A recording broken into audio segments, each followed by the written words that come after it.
All right, while we get going here, Rodrigo, would you please update the roll to reflect that Jeff Wood's present? And we'll return to open session, and we'll begin with public comments related to the February 14th agenda items. No public comments. Thank you. Item 6, consider and act on a resolution for emergency closures.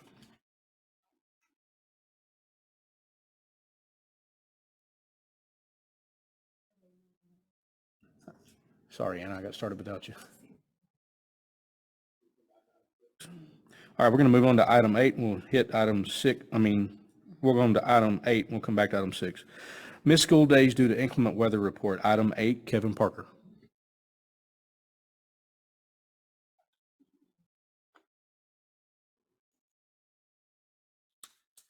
Just wanted to give a really brief update.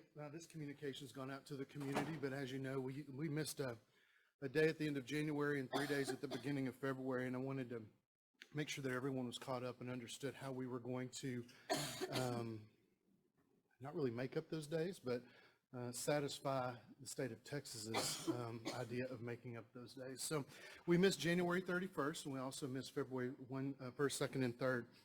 Really, if you look at what we're required to do, the Student Attendance and Accountability Handbook that the state of Texas provides to us to really guide us on these things, tell us that we have to satisfy two things before we can apply for a waiver day. The first thing is use any banked minutes that we have over the mandatory 75,600 instructional minutes. And we also have to use any days that are dedicated to bad weather makeup days that are in our calendar already. So that's per campus, not necessarily as district as a whole, but we look at those things for each campus. So once both of these requirements are met, then we can apply for a waiver if the waiver is still necessary. So if we look at Lovejoy's campuses, we obviously have different stop times and the duration of minutes that we go each and every day. When you look at our K-6 campuses, they attend 73,625 minutes per year. That's 435 minutes per day. We have banked 125 minutes.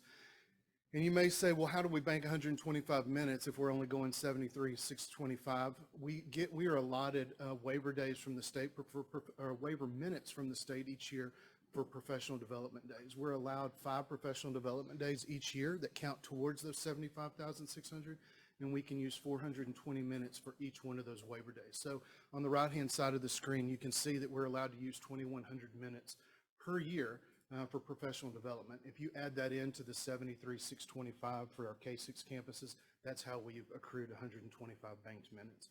For Willow Springs, the same thing. They attend 74,400 minutes. You add that to the 2,100 minutes of professional development days. They've banked 940 minutes. Lovejoy even more so. They attend 74,895. Couple that with the 2,100 minutes, and they've attended 1,395 over the 75,600 required minutes. So what do we do? How do we make those up? All campuses, remember, we have to satisfy both of those things before we can apply for a waiver. All of our campuses are going to attend this coming February 20th. We're going to attend school on February 20th to make up January 31st. We're going to attend on April 10th, which is one of our bad weather makeup days in our calendar, to satisfy February 1st. And then we get into what are we going to do per campus. So on the missed day of February 2nd, we can file a waiver for Puster, Hart, and Sloan Creek because they do not have enough banked minutes to accommodate that February 2nd. However, Willow Springs and Lovejoy High School do. So we won't have to file a waiver. We can use banked minutes to not have to make up February 2nd. And then February 3rd, the same thing. We'll file a waiver for our K-6 campuses. We'll use bank minutes for Willow Springs and Lovejoy High School.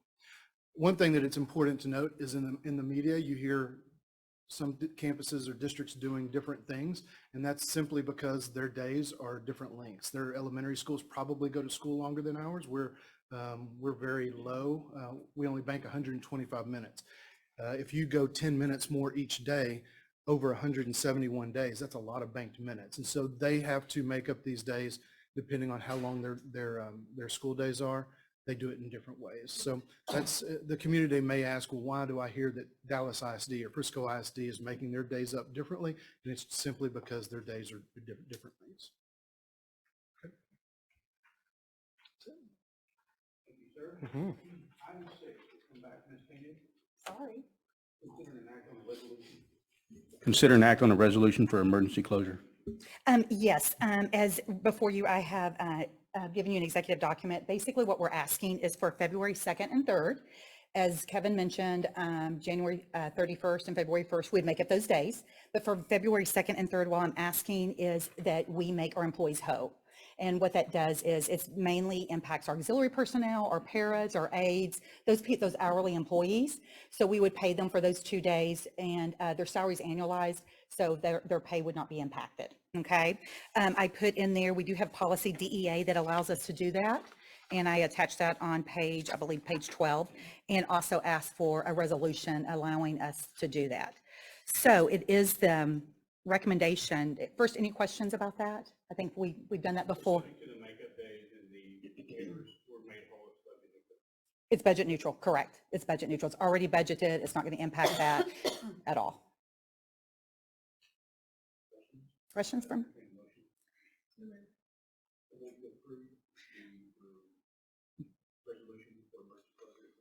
Yeah, according to policy DEA for February 2nd and 3rd.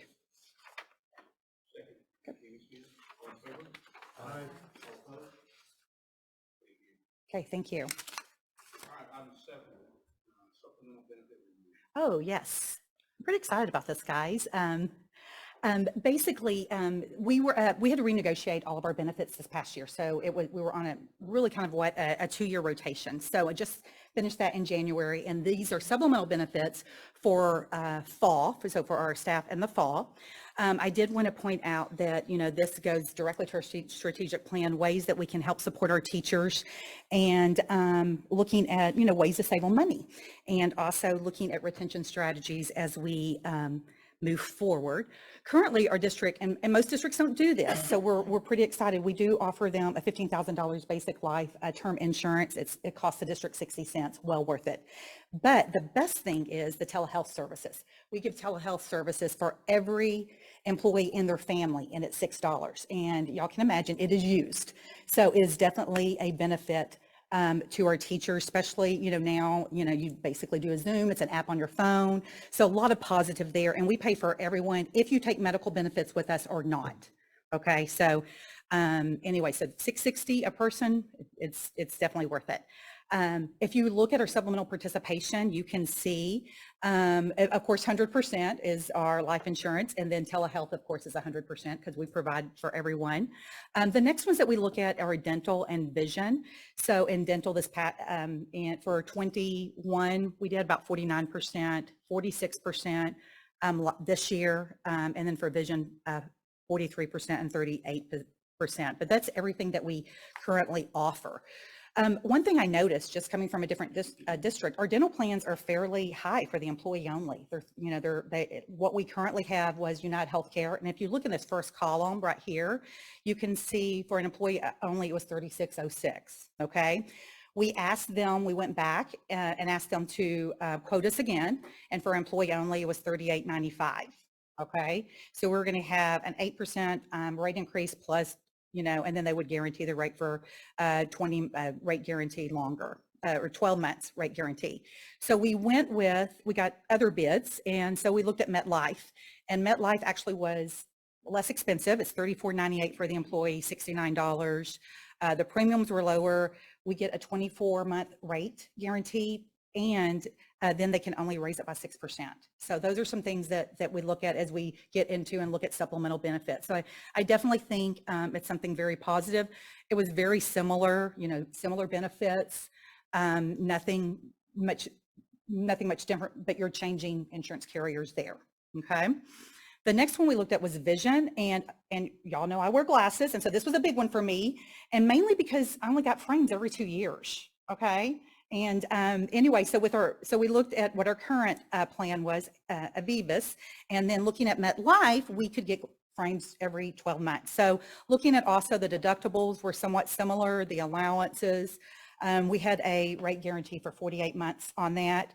We actually were saving about 37 cents on the in-network and $1.14 on the out-of-network there. But when we compared them, very comparable, but saving our employees a little bit of money. So we just took some time to look at those there. Some of the takeaways, one thing that I noticed is when I started looking at claims, 19%, about 20% of our claims are to two dentists, and they're local dentists, but they're out of network. And so basically I called them and said, who do you use?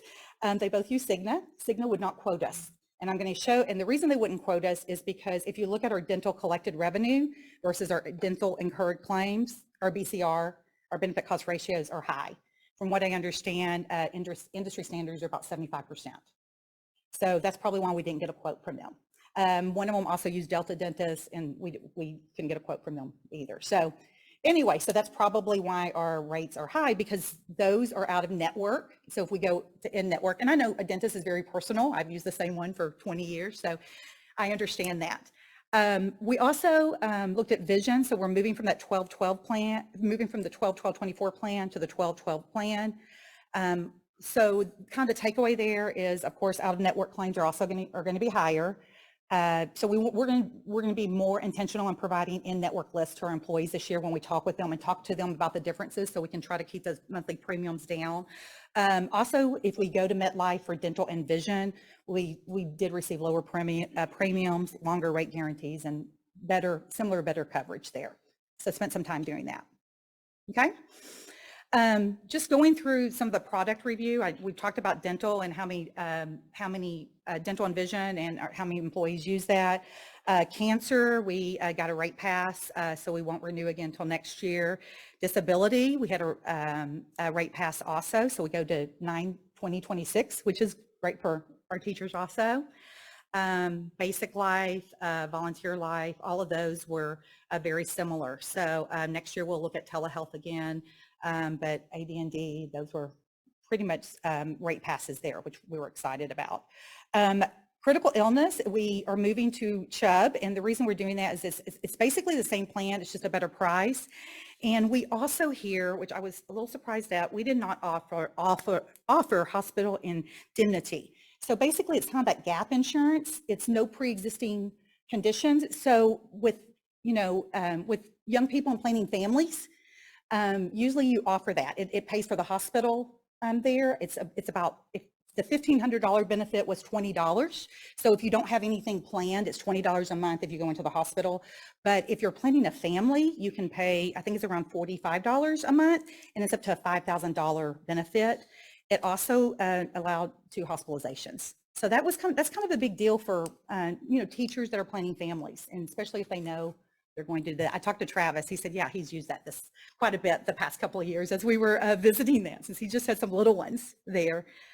Questions about supplemental benefits? Anything with that? We still don't know anything about TRS and medical benefits, but I'll be bringing that to you when I have that information this spring. Okay. Yep.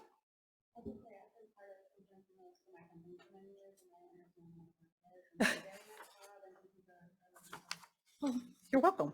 It was very informative. I learned a lot too during that, so thank you.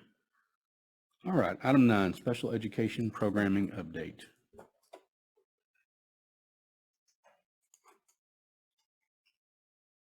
Good morning. This is just, I wanted to give a brief update on some work we've been doing over the past several months with our special education programming, and this is kind of just a big picture view, and we'll be coming forward throughout the spring with updates and some actions moving forward.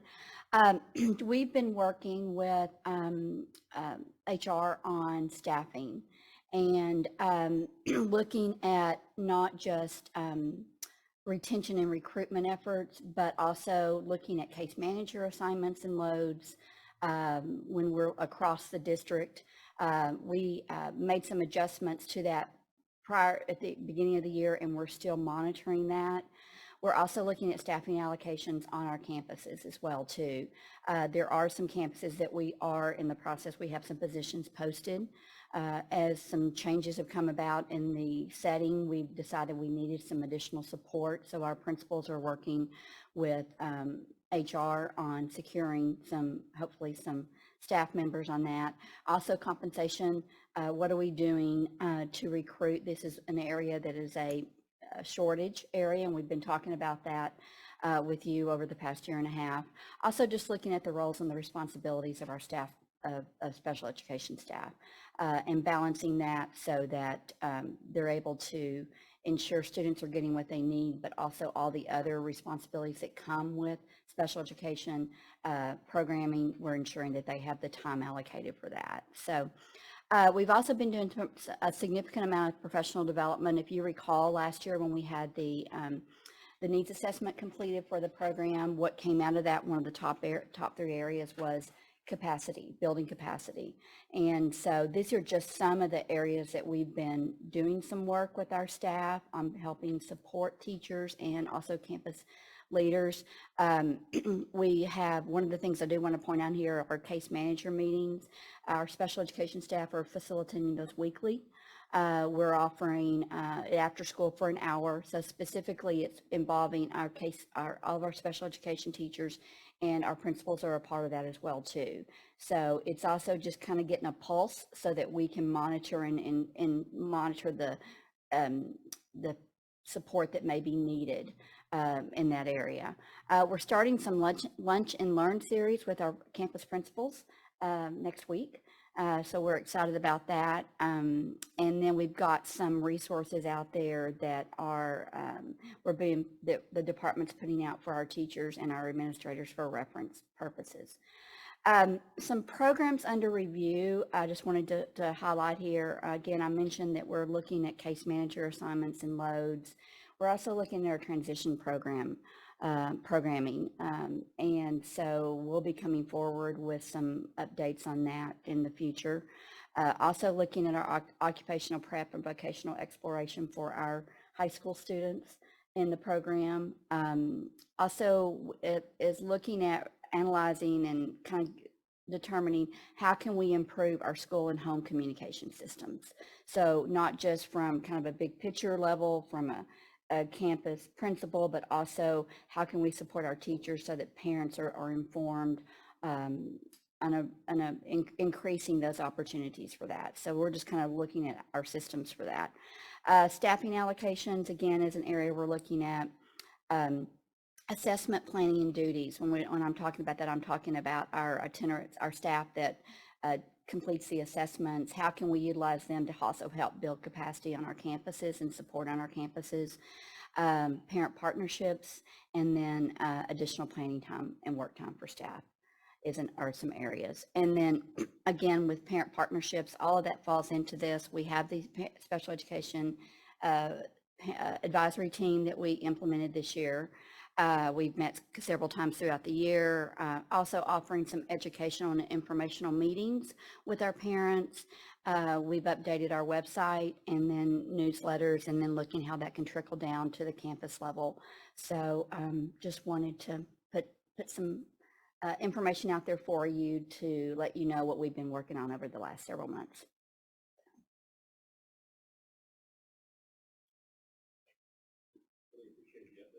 Thank you.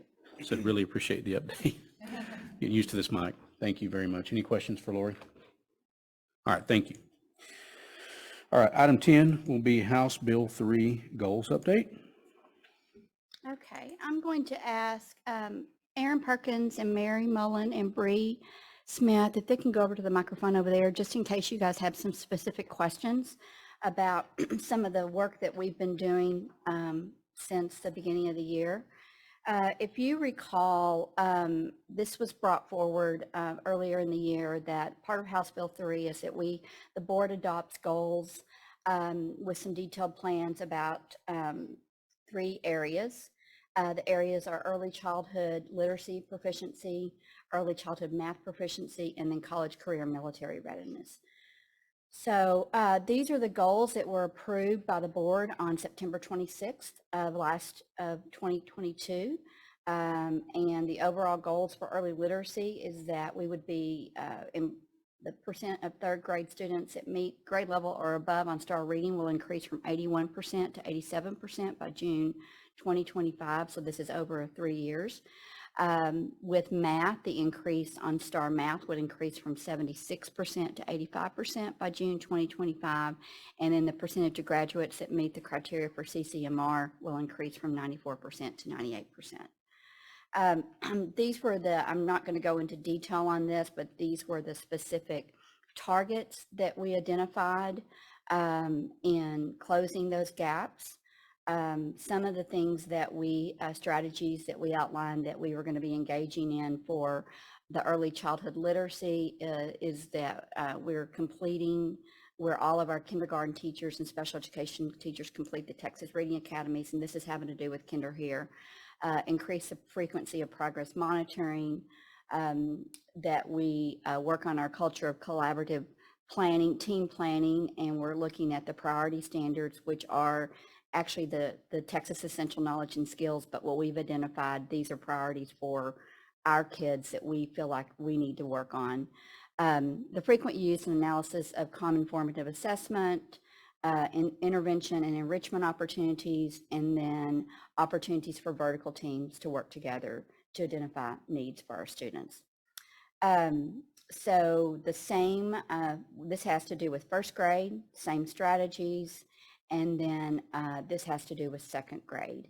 So I wanted just to give you an update on our progress. We currently have 23 teachers enrolled in the Reading Academy cohort, and 14 sessions have been held out of the 34 hours of content. So after this year with our current staff, we'll have everyone trained that we currently have, K through 3, and then also our special education teachers. We've also implemented a balanced assessment framework that we initially shared with our staff in September, and we've been doing some follow-up work. We followed up with that during Lovejoy, Learning Lovejoy 2.0 in November, and we are planning some additional work with our teachers. So that's a framework where it outlines basically starting with the formative assessment and then moving all the way up to where you would do the STAR testing. We've also implemented a multi-tiered system of support framework. And again, we launched this on November 8th during Learning in Lovejoy. And basically what it does, it outlines steps for teachers and staff to identify achievement levels, to implement intervention, and also enrichment opportunities for all of our students. So we're looking at all students because we're looking at the student growth measure is what we're wanting to focus on.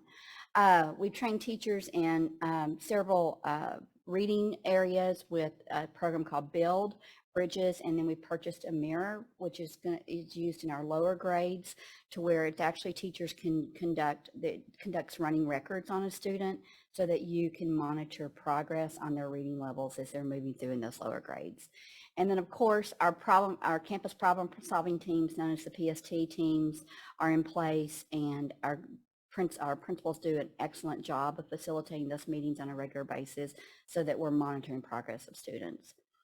And then in addition, we launched an assessment data dashboard. You may have heard about it. It's called Branching Minds. And basically we have these data, we have data, it's just bringing all that data into one location for teacher efficiencies purposes so that we can monitor that so that they can have a timely response to intervene or accelerate. And so we'll be bringing more information about that later. We also are offering a parent information meeting about MTSS and the dashboard Branching Minds next week.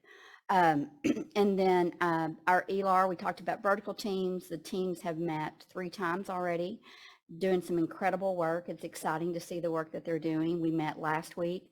And so what they're basically doing, they're monitoring and analyzing student performance data pre-K through 12 in the area of literacy.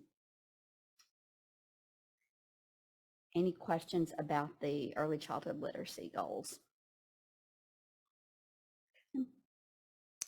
And then the math, you're going to see some very similar strategies that we have moving forward with this. I'll lift out some of the, what's the differences between literacy and math. If you look at the second bullet, well, the first bullet, again, we have a math vertical team.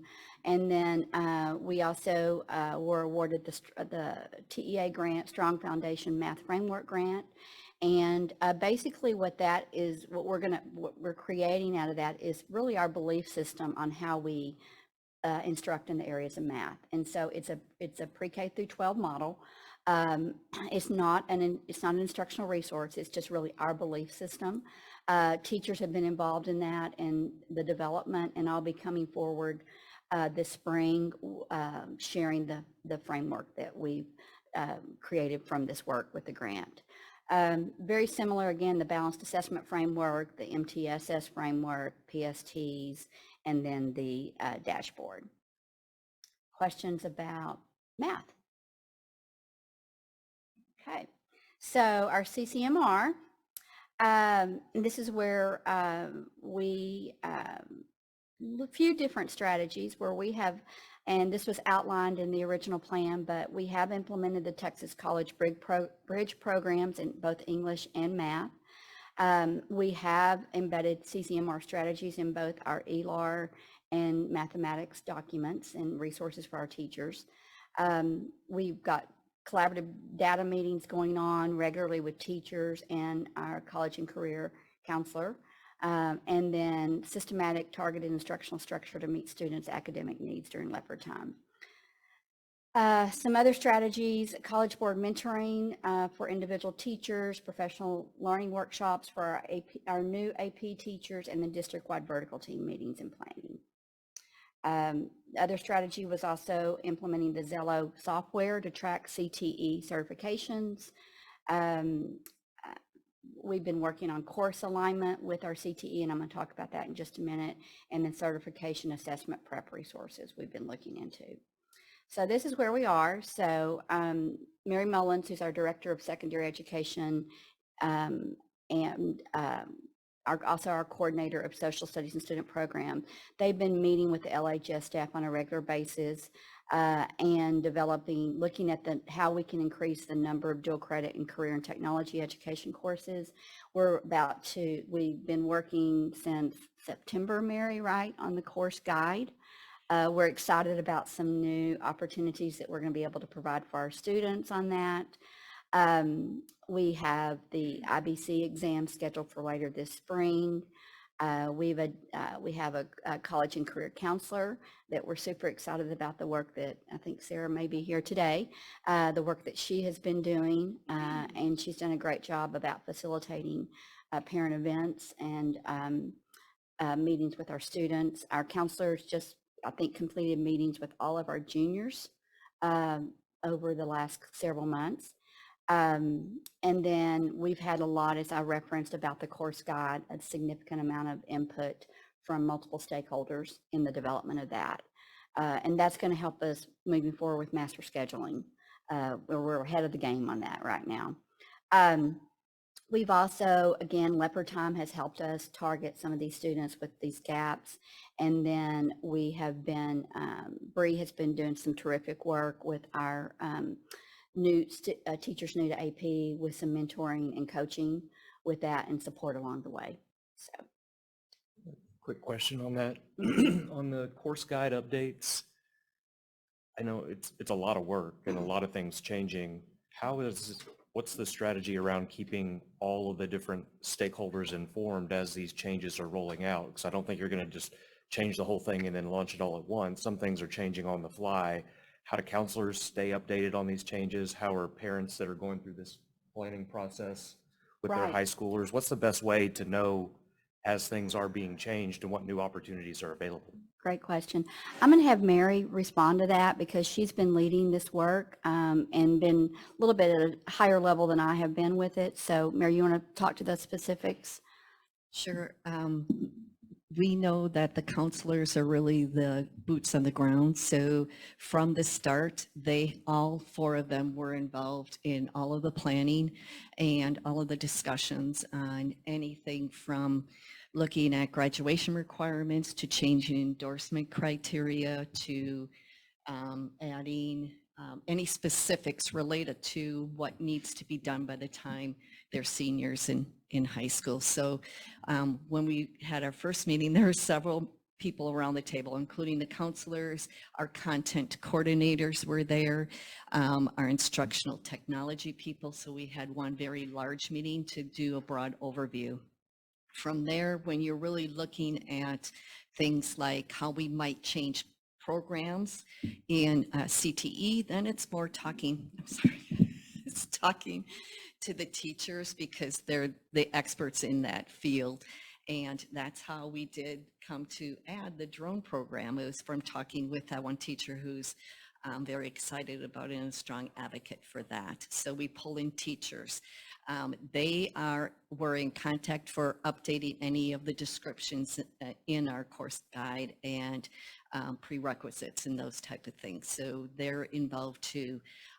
Last week, the counselors held a meeting for parents of rising 8th grade students into 9th grade to provide for them kind of a broad overview of what the expectations are.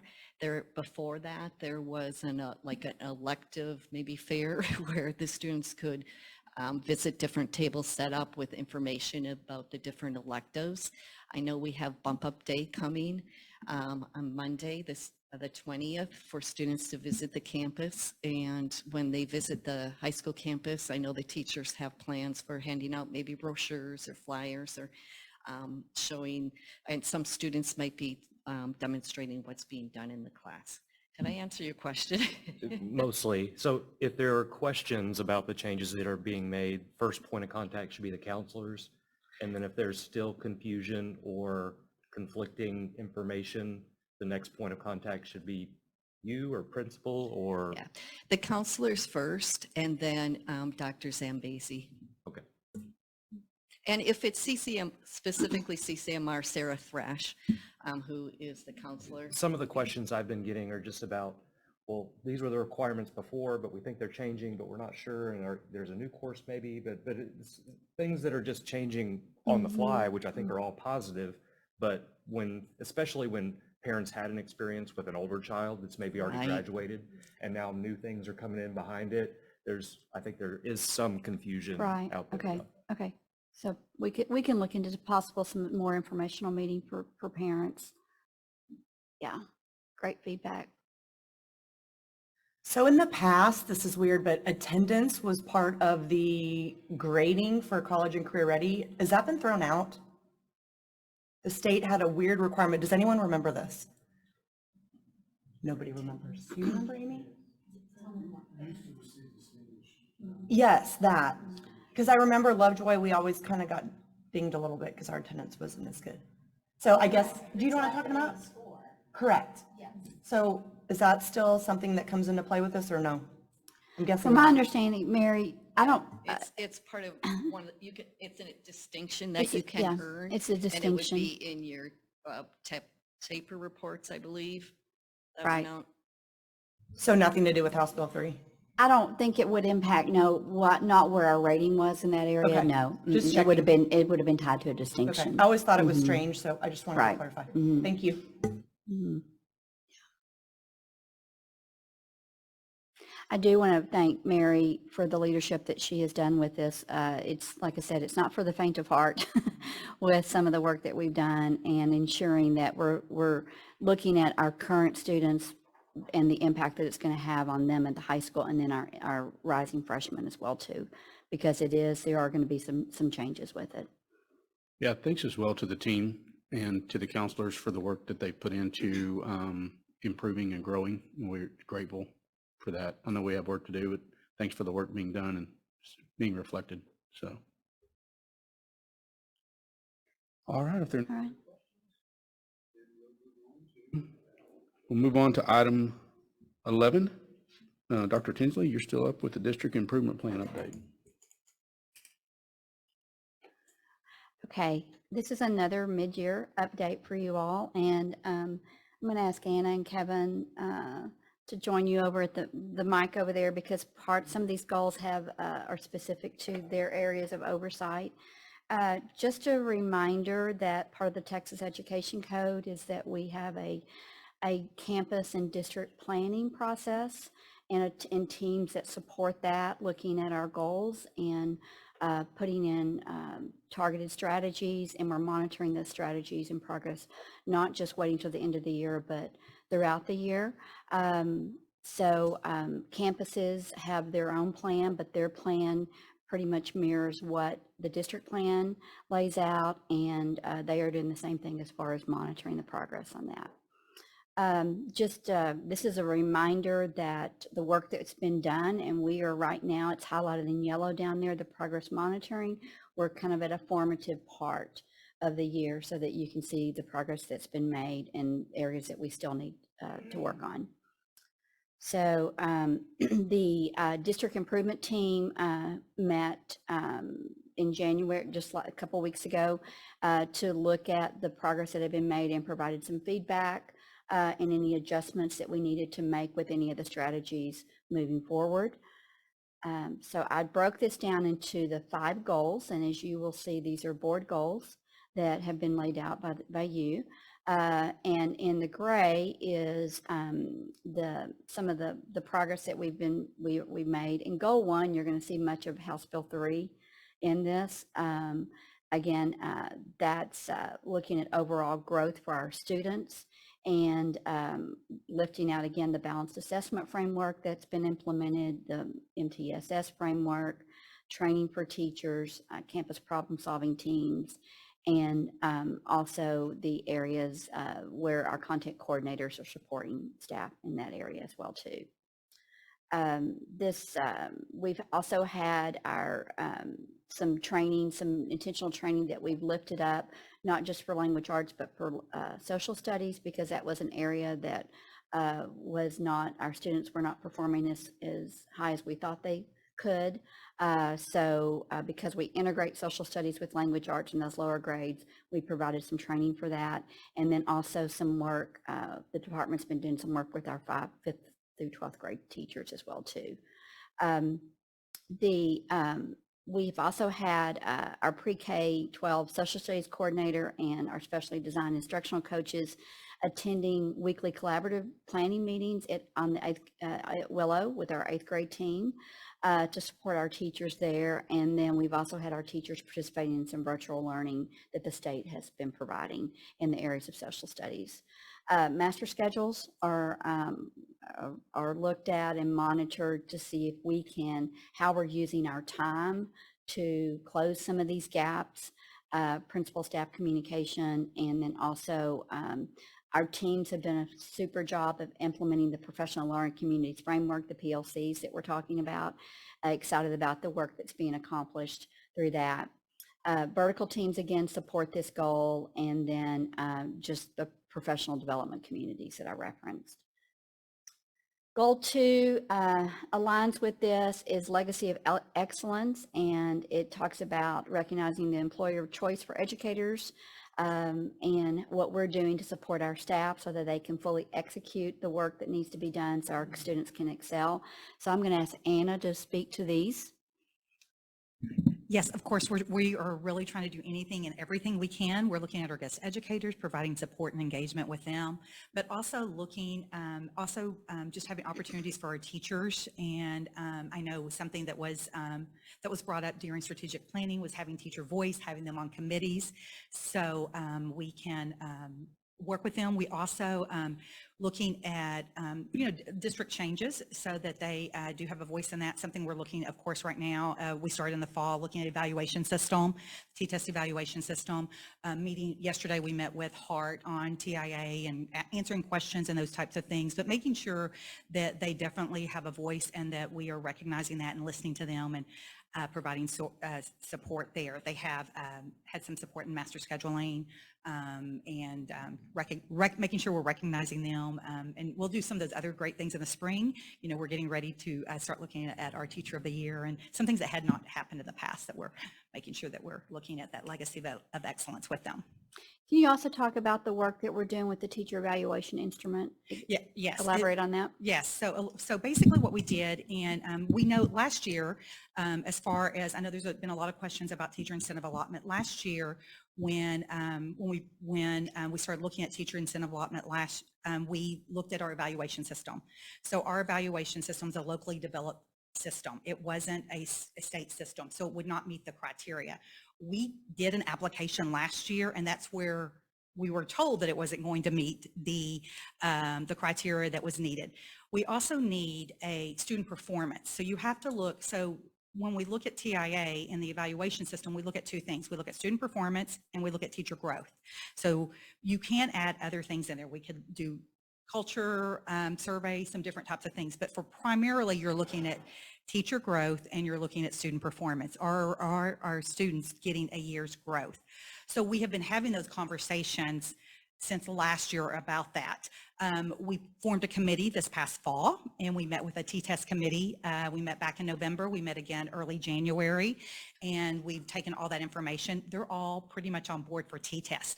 We had on the committee, there were representatives from administration, there's counselors on there, principals on there, teachers at every single campus were represented on that committee, and shared all the information, what that change would look like, because we know evaluation system's personal. It's something that, you know, follows you. And we're now going to the campuses and talking about those changes. Each of them actually had gone back to their campus and shared information with their staff before I came out. Yesterday we were at Hart and had some great questions. There are some questions that we need answers to. Something that came up with TIA, you know, something that's really important here is we're all Lovejoy. You know, we're Team Lovejoy. The culture here is very much, it's our kids. It's not your kids or your kids. And TIA, not everyone would qualify for teacher incentive allotment. And that's, you know, also, once you do qualify, it is a multiple year process. It's very complex. Mike Morath just made a comment that it's got to be reliable. We have to calibrate. We have to have some specific criteria in place. However, you know, as we were visiting with teachers, some of their questions were, you know, how do you know if you're distinguished? Well, if you meet the criteria, you're distinguished.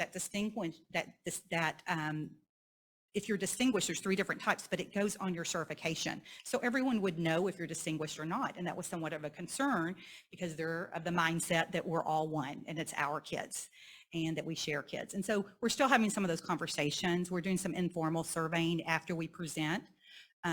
We have, I think, another one, I think we're at Willow Springs Wednesday afternoon to do those presentations, but we'll finish up by Friday. So, but some good conversation, just sharing the information and the input there. In the spring, usually what happens after we do this, Texas Tech will do another survey with our teachers to see if they're for the TIA process. It's not something you just signed up for. And then, and give us that feedback, share that feedback with us there. And then we would move on to that process. And we may, it may be something that we have to, we've got to get the evaluation system changed first, definitely. And we need some student performance indicators, something that we can use to look at student performances. Because what you're also thinking is, how are we going to determine if an orchestra teacher gets it? You know, there's no STAR testing there, there's no MAP testing there. So those are some things that you have to think through. Are we going to do SLOs? Are we going to do portfolios? So it's not just a, it could be a pre and post test, but all those things have to be developed. Questions about that? It's complex. And so we've been studying it for a couple of years. I also want to lift out, we have, if you'll look at bullet 4, it talks about our MOU with Texas A&M. And we have 5 teacher residents that started in January. That is correct. And those are the ones that y'all approved, the MOU for So we pay them $20,000 a year. They started in January. Of course, that's through a grant. They will finish in December, and then hopefully we can onboard them and hire them. We're also starting another group in August, so we're campaigning hard to get those because it's definitely a recruiting practice that we're trying to do. So in August, we're going to try to recruit some more so we can still use that specific funding too for the fall. And then of course, in the spring, we would pay them from our own budget. But yes, that goes through December 2023, funding on those. Any others, Lori, that you would like for me to point out? You talked about the T-test advisory. And then just, I think I would also want to lift up professional development feedback systems. Right. So as we've been working with staff, we have put in some opportunities for them to give us input and feedback regarding professional development and where their needs are. Okay. Right. Okay, I'm going to head to goal 3, and this has to do with continuous improvement and financial sustainability. Just going to lift out some things that you're aware of there, the continuation of the Lovejoy Scholar Program. Part of one of our strategies was to hold a VATRE election, which was held in November. Also, just we're doing a study of the financial impact of fees, student fees, and then also looking at our transportation fees, looking at our staffing guidelines, which impacts our finances here in the district. We have the staff stakeholder master scheduling committee that is currently working now to look at scheduling models.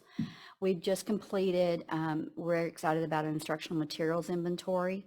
We feel like we have a really good idea of where our gaps are and working on plans and how we're going to fund that to ensure that all of our teachers have primary resources in all courses and grade levels and content areas. And then John Corbin hired as our new technology director, has been busy the last month working on the inventory to where we have a better idea where we are with not just student devices, but also our teacher devices as well too. And then also looking at our networking infrastructure and the impact on cost on that and security. And we have, of course, with our Lovejoy Scholars, we've had, I think 115 have returned as renewals at the $4,000 rate, and we have about 18 at the $9,000, including renewals and those that are interested in coming for the fall. So we're actively collecting those. Those are all due March 1st for those that are not a renewal. And then go 4 has to do with parent and community partnerships. And Anna, I'm going to lean on you on this one too. Yes, we're pretty excited. We did, of course, did the volunteer portal. We're up and getting that done, working with Carrie Sharp on that and some of our parents. Also, we have launched, and I looked, an alumni or former student. We've basically have created a form so we can highlight our former students as it is in our goal, and trying to have them come back and share their experiences there. And then with the portal, of course, we're looking for community members, volunteers. We hope you will sign up. And so you can get into our classrooms there and help support our teachers and our kiddos, providing all that good expertise that you have. And then also opportunities for stakeholder input and involvement. There's some examples there. That's just a sprinkling of what we're doing, but ensuring that we have voices around the table as we're making decisions and moving forward. So, and also building that trust and partnerships. And then our last goal is on safety and security. Yeah, we, as you guys know, our board, Ms. Cordell, has been extremely supportive in being really on the more time I spend in safety and security and working with the marshals, I really understand and realize how we're on the front end of the curve on safety and security in schools. As you guys know, the governor just came out with a safety grant that there are some primary costs that you have to meet. And those primary costs are in there because a lot of schools don't have those things in place. Most of, if not all of those, were in place in Lovejoy because we were really, like I said, ahead of the curve on a lot of those really minimum standards that he asked to be funded with this grant. With that being said, we can always get better, and we can't let that pass us by. We still have to continue to be on the front end of that curve. One of the things that we have to do is always look at whatever the last event was, how effective were we with that event, how efficient were we with that event, and one of the ways that we do that is an after-action review. So anytime that we have an event, we get around with any of the stakeholders that were in that or the players who were in that event, and we talk about what went well, what didn't go well, and what do we need to do differently next time. And I think Ms. Cordell would agree that every time we get better at that. We're not perfect, but we're always better with our communication internally. We're always better with our communication with our community, and we're always better with how we respond and work with our first responders in our community to make sure that we provide the best and safest environment to our kids and our staff. And so it's really nice to see how we have kind of moved the needle on that. Another one that I'm really proud of, and this was really headed up by Stephanie Cran. She really leads this district threat assessment team. Anytime that we have a concern with our student, a staff member, that we feel we need to address, either on the counseling side of things, on the law enforcement side of things, we have a district threat assessment team, which I shared with you at the last meeting, that we really talk through these, make sure that we are providing not just a response if there are consequences needed, but support for those who are struggling, whether it be with, mental health, whether it be with anything. It doesn't matter what it is. We want to provide, again, the consequence is secondary. The support to make sure that that person gets the support they need to have a better outcome is really the goal that we're shooting for. And so the district threat assessment team is extremely important. And then the drills that our campuses are doing each and every day or each and every month, that they're meaningful. They're not just checking them off the list. And then they include our first responders, our community fire departments, law enforcement departments, who are there to give us feedback because they see things that we don't see. They spend every day in that world, and they can give us really valuable feedback. So I wanted to really, on the safety and security goal number 5, thank the board because you guys have really put us in a position to where we're able to respond and we're able to support our kids and staff. But again, we can always be better. We could throw an infinite amount of money at this, but it doesn't necessarily fit into what our plan is. If we're not doing what we already have in place really, really well, it doesn't matter what we add on to it because we're just adding on something else that we're not going to do very well. So let's get really good at what we're doing, and then we can talk about what are the layers we want to add on. So that's just a kind of a summary of where we are at this point in the year. We're really, when we were reviewing this in preparation for the last DIT meeting, we've accomplished quite a bit. And I say we, and this is a whole team effort, campuses, district, teachers, staff have played a major role in this. So excited about the progress that's been made. So we'll be coming forward later when we have some quantitative data with our STAR results and how our students are performing in some of those areas to give you an update on whether we met the goals or not. So any questions? Okay. Thank you. All right, item 12 would be Rodriga, TASB Localized Policy Manual Update 120. Good morning. Used to saying good evening.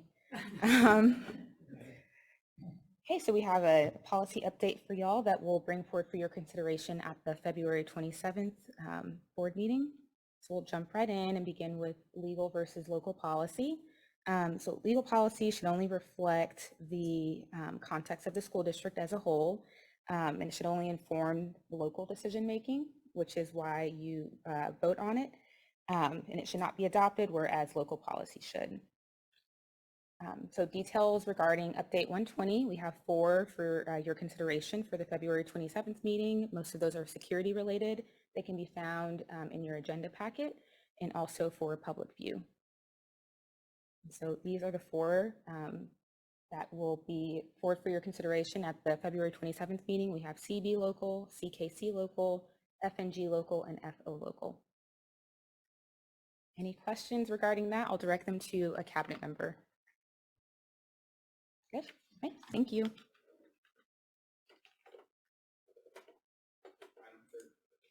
Item 13, Mr. Parker, College and Career Counselor. I'm going to ask Ms. Thrash to come up here. Previously, we had talked a little bit about college, career, military readiness, and we have when you talk to people and you get excited because of the passion they have for something, that's kind of like talking to Ms. Thrash about college, career, military readiness. We're really fortunate to have her in our district as a resource because there's a lot of people who are utilizing her knowledge and her skills throughout Region 10 and across the state because of her her knowledge about getting kids ready for their post-graduation choices. But not just that, what are the first steps to take when they transition from 8th grade into 9th grade and then even prior to? So I asked Ms. Thrash to come and just share with you a little bit about what she, kind of her approach and what information she provides to our community along with other communities about CCMR.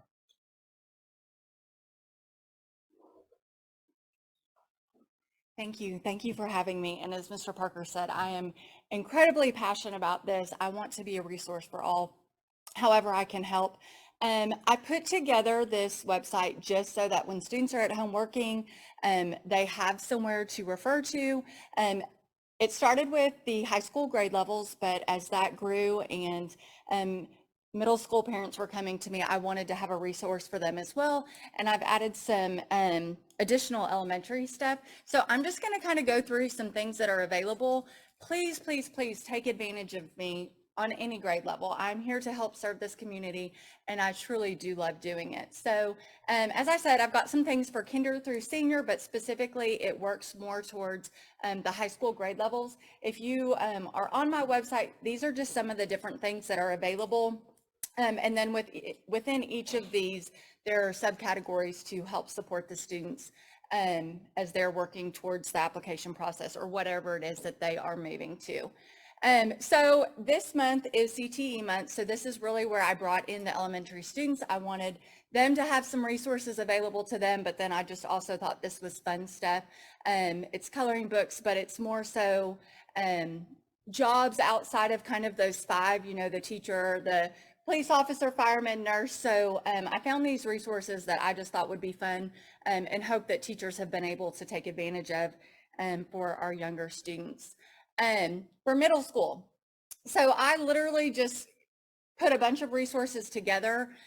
There are a lot of middle school students that are trying to develop their plan as they move towards high school and ultimately to the application process.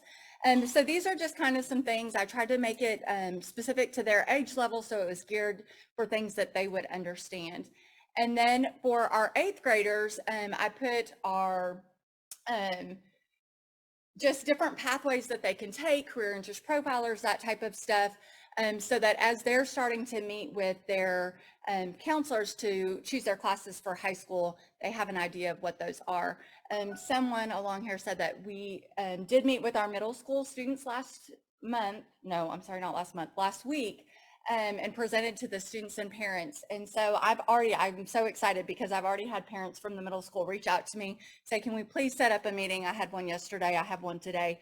So I'm grateful that they're utilizing the resources that we have and taking advantage of me as well. So these are some just different things that are available for middle school. I'm not gonna read them again. Different things. I've tried to create an events list. There's a huge summer camp list. So if you have a student that's wanting to go off to some of the more elite colleges, there are a ton of camps that are available to them as well. And then as we, like I said, get more towards that application process, the resources kind of grow, just because I want them to have somewhere to go when they're thinking about this at home, what they can be doing, how they can start preparing for that. So I've created a checklist for all high school grade levels that kind of walk them through the things that they can be doing to prepare and ultimately set them up for success as they start that application process. So as far as the senior class goes, I've got the examples of the Common App essay prompts on there, the Apply Texas. The scholarship list is huge. Parents, please know there are scholarships as early as elementary school on that scholarship list. So if you have a student, take advantage of it now. It's never too early to start. planning and saving up money for those things. And then this is kind of the golden ticket. I learned about this common data set not too long ago, and there's so many people that don't know about it. And I truly think it is like you win by looking at this. So just like our Texas high schools are evaluated by the state of Texas, we have to report certain information to them. Colleges as well have to do that. And it wasn't meant to inform our decisions as applicants, things that we can be doing as we are applying to schools. But when you go on this common data set, specifically section C7, it's very clear about what the colleges are looking for in an application and a student. So if you have a freshman, sophomore, and they are dead set on going to A&M, you can go and pull these common data sets up and see what it is that they're looking for in the applicant. So maybe you have a student that's really not involved in extracurricular activities, but you see that that is something that's super important to the schools. You know that you need to get involved so that you can represent those things on there. So if you're in that process and you are looking at those schools, I highly encourage you, pull these common data sets. You literally just Google it, common data set, scroll down to section C7, and it's there. So this is a hidden gem that everybody needs to know about. And this is just another one for U of Arkansas. As I said, I truly am passionate about this. I love doing it. However I can support you, I love seeing the House Bill 3 stuff. If I can be any part of that to provide resources or help that in any way, please let me know. And I appreciate y'all having me. I hope I was in my 5 to 7 minute. I was trying to be quick. So. If I know this community, there's some kindergarten parents who That are are gonna filling out say, applications right now. They're searching for scholarship applications right now. It's never too early to start prepping. Well, we're grateful to have you. Thank you for the work you're doing, the passion, and the organization. It's very appreciated. Yes. Like Her I've seen social people I media know, is- her social media is so huge because everyone follows her. Because I started following you and then they started following you. I mean, like friend to friend. It's Yeah. great. Well, I'm in a predicament now because a Facebook page, you can only have 5,000 followers. And once you hit that, no one else can follow. So I had to create a page because it can have unlimited. So now I'm trying to move all those people over there. So if you haven't followed the new Facebook, please follow it. What a All good right. problem. Yes, it was a bad problem. Thank y'all. All right. Item 14, thank you for that, very appreciative. Item 14, bond project and capital needs update. Ms. Cabrera. Good morning, President Owen, esteemed board members, and Superintendent Cordell. I'm here to present a quick update on our bond projects and capital needs. This ties in very neatly into our pathway to budget development for the 23-24 school year. And as part of our zero-based budgeting, we've already identified some significant capital needs that are eligible to be funded out of bond proceeds. And so first I want to talk about the Series 2021. We received $5 million in bond proceeds, and here has the start of what we've done so far. So for athletic projects, that particular category, for the 21-22 fiscal year, we either started or completed the following projects. The high school turf. Now, I do want to say that this is a carryover from Series 2019. I don't want you to think that it only cost $942,000 to do turf improvements. The scoreboard, the baseball and softball, we have athletic facility signage and branding. We have cameras and Willow Springs field lighting retrofit that was either started or completed in 21-22, carrying over to this school year. And then for 22-23, started or completed, we have the softball dugout padding. Those funds have been encumbered. So total athletic projects out of this $5 million sale is about $1.5 million. And to remind you, the total 2014 authorization was $75,750,000. And for athletic projects, so far spent or committed to date was a little over $9 million. This button. Okay, so here's just a couple little pictures. that we have that I found for you. It's not everything, but this is the one of the turf improvements at the high school. We have our practice fields. We have the softball, and also throughout these slides, you can see some of the signage. We have the baseball turf and scoreboard here. And then I'm going to move on now to the safety and security projects. So for 22-23 projects, either started or completed, we have some administrative and the Child Development Center lockdown exit alarms. We also have at the Child Development Center secure vestibule. Transportation driveway was repaired, a new sidewalk at the high school in the athletic area. And then we have cell phone routers, repeaters at various locations, and these funds have just been encumbered. So the total safety and security projects committed to date is $288,703. This is the some pictures of the exit alarm devices, as well as the door lockdown at the very bottom, and the Child Development Center secure vestibule. For building updates and maintenance projects for 21-22 started or completed, we have the Child Development Center playground. And then in the 22-23 fiscal year, we have the fencing for the Child Development Center. We also have some gym floors that were redone at Sloan Creek, including some wrestling mats. I understand that was some damage. Willow Springs and the power factor correction at Puster and the high school, band parking lot painting lines and dots.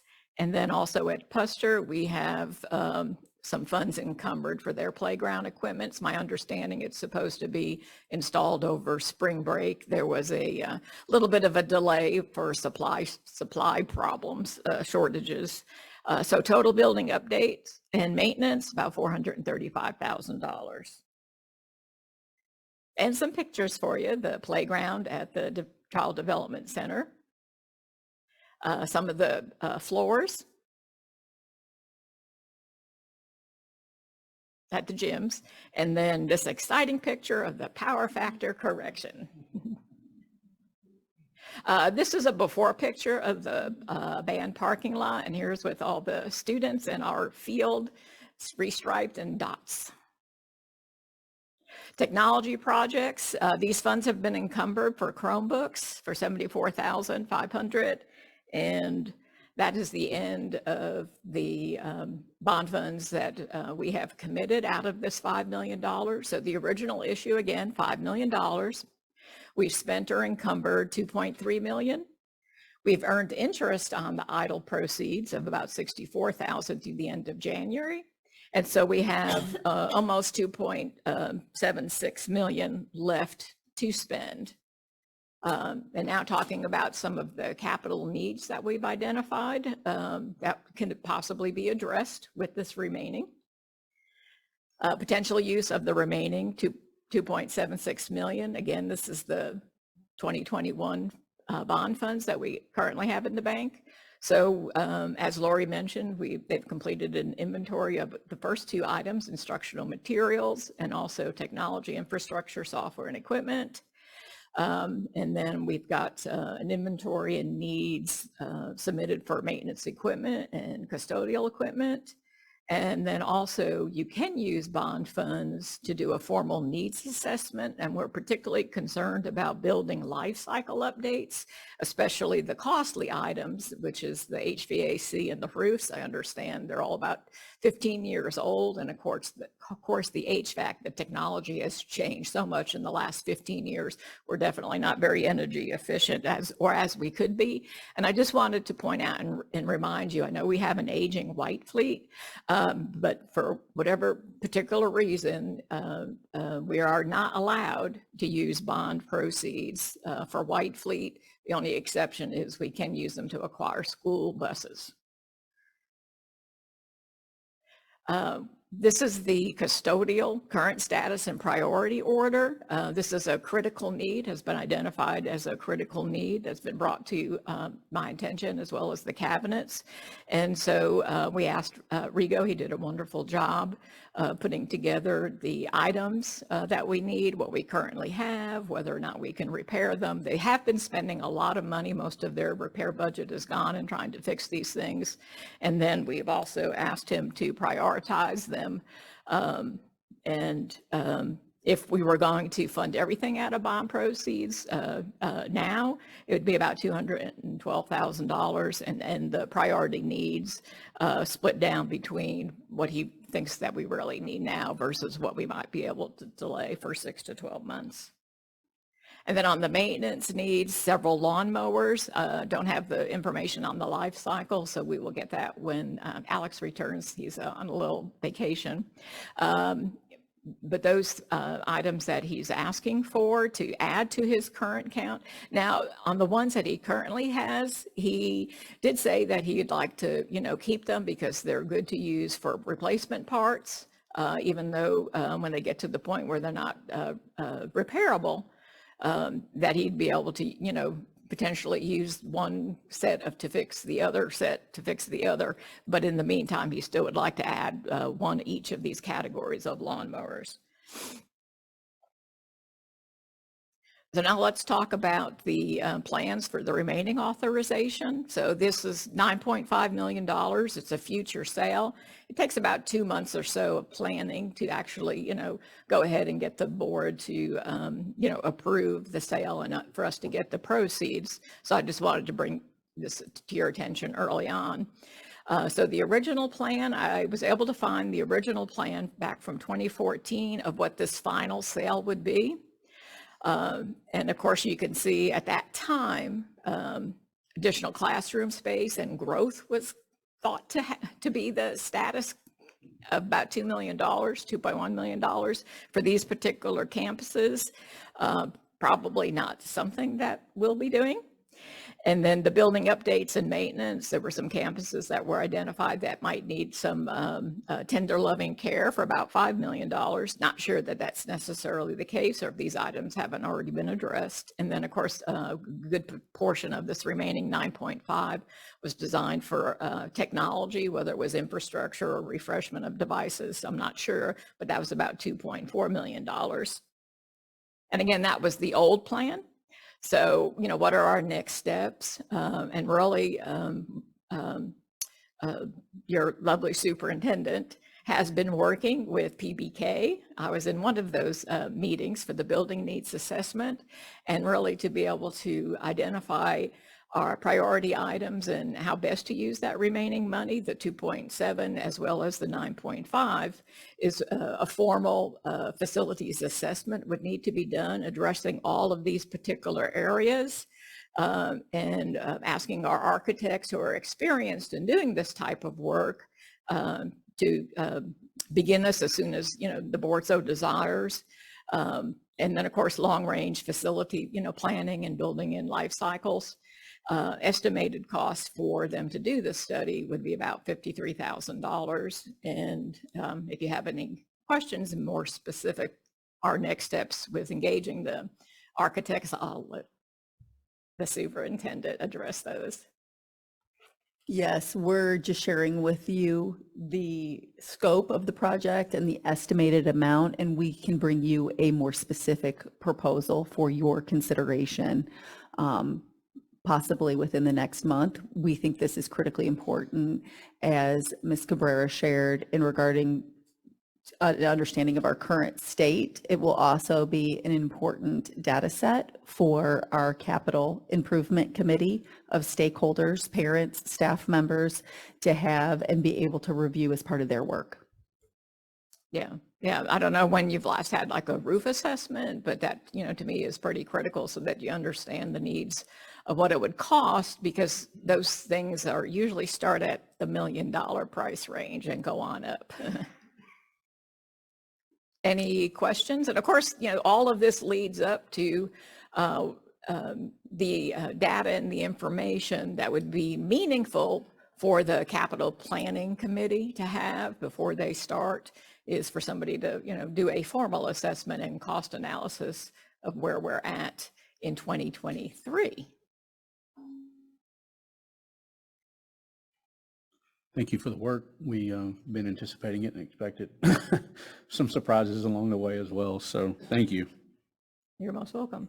Is the expectation for some of these critical priority items to be brought to us for consideration at the next meeting? Is that?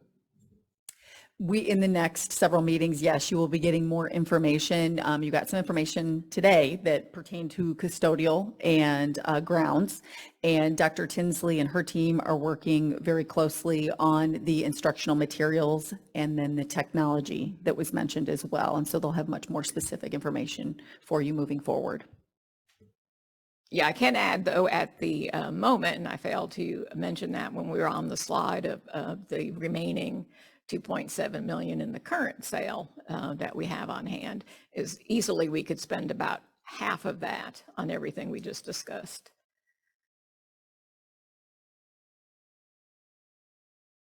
All right, thank you very much. We'll move on to item 15. Mr. Cabrera, the preliminary comptroller's property value study.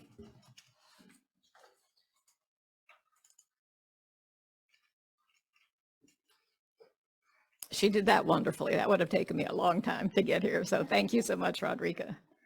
Okay, so the preliminary comptroller's property value study, I'll refer to it as the PVS, comes out every year for all school districts in the end of January. And of course, that means that our district has received it. And because of some of the implications of the findings, I wanted to share this with you today and then talk about our next steps. So along with 10 other area school districts in Collin County, our 23 property value study, which is based on the 2022 appraisal and the 2022 taxes, which impacts our 22-23 current budget. So I think we've mentioned this before. You adopt a budget not knowing what the state values are going to be until the end of January. We were all found, these 10 districts and ourselves, to have our local value ruled by the comptroller's office during their study as being invalid, but local value was still certified because the district's entitled to a 1-year grace period. So all 11 of us are in this 1-year grace period. An invalid status means that the Collin Central Appraisal District reported their reported values that they sent into the comptroller back in November was outside the allowable interval level, which is plus or minus 5%. So the comptroller says that you can be off 5% plus, 5% minus from what they determined the value to be. And where we failed was in the category of single family. They found our values that the appraisal district submitted on our behalf to be only at 90.81%. Obviously, that's a lot lower than 95%, which would be the delta that you're allowed. Now, I do want to tell you that this is pretty significant because 94% of your property value is in single family category prior to any of the, exemptions. If this was to happen again next year, then we would be out of grace 2 years in a row, and then we would be assigned state funding. And at that time, for fiscal year 24, we would be negatively impacted. And I'll show you that, some numbers, some scary numbers in a minute. So at the moment, we are planning to have the appraisal district protest these findings on our behalf, just so that we can be removed from being invalid and be removed from grace. So in case it happens again next year, we'd be allowed to be in grace and get local value, because there is a big difference when you determine your state funding and your recapture. You want to get the lower value in your numbers. The less wealthy, the more state funding you get, the less recapture you paid. So that's the goal. So here, just in case you were curious, here's the other Collin County ISDs with invalid findings. It's the rapid growth in the area, the increased appraised values, trying to keep up with everything. But I will tell you that the state just does a very small sample. So the appraisal district will be hard at work trying to give them a lot more samples of houses that were sold, whether it be new construction or resales, to validate the value of our single family homes. That's the hope and the intention going forward. I will note that the defense of districts that were found to be in grace in the past, only one appeal was lost, and that was back in 2020, and that was for Farmersville. So they do have a good track record. So I'm pretty hopeful. And I will tell you that 149 school districts throughout the state of Texas actually failed their property value study, this being the second year in a row, and they've been assigned state value. So we definitely pay attention to this every January. The final appeal and the notice of whether will be out of grace will not be until the end of July, beginning of August. It takes them that long to do all these appeals. That's why they call it preliminary, because you can appeal it if you don't like it. But again, let me remind you, we have been assigned local value. So the impact of the controller's property value study, the T2 is what it's called. I don't know why they came up with that number, but that's what we use. When we get the study, we eyeball that number immediately. So the value that was used in the adopted budget, again, was a guesstimate based on historical growth and what was going on in the county at the time. So we were looking at a 14.5% increase potentially over the final number from the prior year, or approximately $3.5 billion.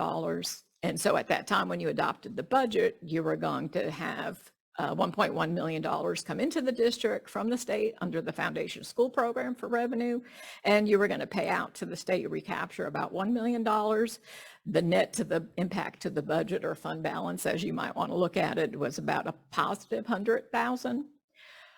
Because of the failed VATRE, rerunning the numbers with the lower property tax amount, the budget amendment that was presented to the board that you approved back in November.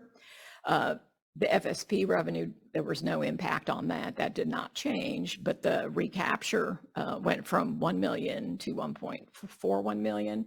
And basically net being from the original budget, we saw a shift of about $410,000. This does not include the impact of the lost revenue for tax collections, because I'm only talking about the controller's property value. That was another part of your budget amendment at that time. So the value assigned by the controller, the T2 local value, because we're in 1 year grace, this is what the new number is that we need to rerun all of our funding templates for. And then it will also then tie into 23-24 as our new starting number and its impact, which Thomas is working on for our budget workshop number 4 on the 27th. So the T2 value was a little bit higher than we thought. It was just under 3.6 billion, or a 15.2% increase over the prior year.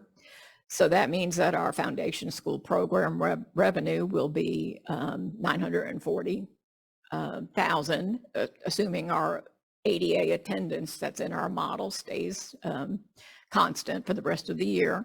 Recapture, unfortunately, will increase from that 1.4 million to 2.2 million. So we'll see a net $950,000 decrease because of the way the system works. So that will be a future budget amendment for us to shore that up. But the what if down there that I did want to call to your attention, it does not impact us this year. It could next year if we don't do this appeal and win. The state value, they came up with $3.8 billion, or a 24% increase in our value over the prior controller's value last year. What that would have done was decrease our foundation school program to 658,000, increase our recapture, believe it or not, to $2.5 million, or a net impact to the current amended budget would have been another loss of about $1.5 million, which basically would just come out of your fund balance. So that's the situation, and the next steps you will see on the 27th, a formal resolution for the board to appoint the Collins Central Appraisal District as the district's agent to act on our behalf to file the appeal.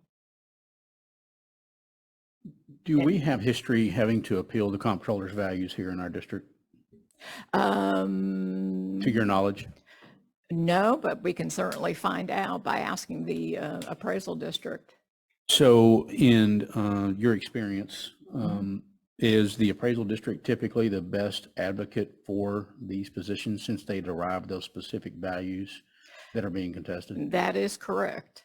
That is 100% correct because it is their data. Anybody else that would come into the district to do that for the district would have to garner all that data from the appraisal district anyhow. And it's public information, so they do have to share it. But it's very common for appraisal districts to do this initial appeal. Could you remind me of the timeline that you said when we might know back, and how does that intersect with our budget development? They have, well, of course, there's no impact this year because we're in the grace. So I just, we can breathe a sigh of relief, but we just don't want to, ignore it because 2 years in a row, like I said, 149 districts could not get out of that grace period. But as far as going forward, we will use the local value assigned to us for T2. It's a little bit higher growth. So in talking with, Thomas, we may want to make some adjustments on our property wealth going forward, because I think the appraisal district, they've been put on notice, 11 districts in the county, and that they probably, when they're looking at the January 1st of 2023 values and working those numbers before they come up to the July certified, that my gut feeling is they're maybe a little bit more aggressive. So our growth may be a little bit more. I know in our model we have 7%. So the timeline for us to find out if we're out of grace won't be until the end of July, beginning of August, but in no way will it impede or change anything going forward with the 23-24 budget, with the exception of maybe we should back off of that 7% growth from T2 value to T2 value, and maybe look at it being that the district would be a little bit, wealthier.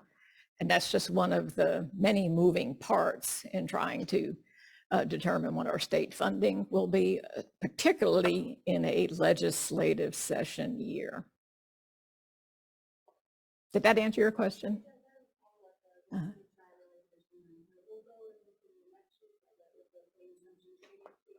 Mm-hmm.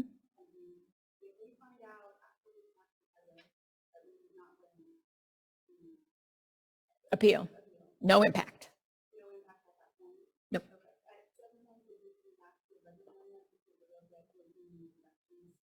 Yeah, Thomas is out at Hasbell this week doing lots of great educational sessions. So he may have a budget amendment for the 27th, but if he doesn't get to it, definitely in March. There's some other things that we need to shore up. So at that time, we'll adjust, the revenue and obviously look at a revised fund balance going forward to start the new school year based on these results.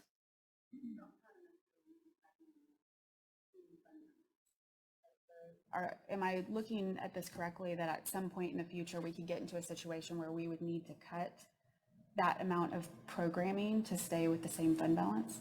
Well, whether it be programming or something else, yes, that's a correct statement. That doesn't put us in a favorable, position as we had hoped. Because again, I will reiterate, when districts become wealthier and their tax values go up, and your local citizens bear the burden of that, because 90% of your value is in rooftops, or I call it sometimes a bedroom, community, that currently under the current school funding system, we lose funding because the state will reduce the foundation school program revenue they give us, as well as increase our recapture. That's just current law. Now, of course, we've mentioned as part of the legislative update some of the good news in the guaranteed yield for our tier 2 pennies, and that's where we get our money, that those have been determined by the state to need to be raised to be constitutional. And then that would garner the district, some significant increases, as well as we have another bill that's been filed, another House bill for the basic allotment, that one at $6,500. The previous one filed, the Senate and the House, another representative from the House is at the $70,75. So that would potentially, help the district too. So hopefully we won't have to get to that because we'll be able to make up the difference with some additional, funding. Again, timing wise, the session doesn't end till May, and we're lucky if we find out the day before they close.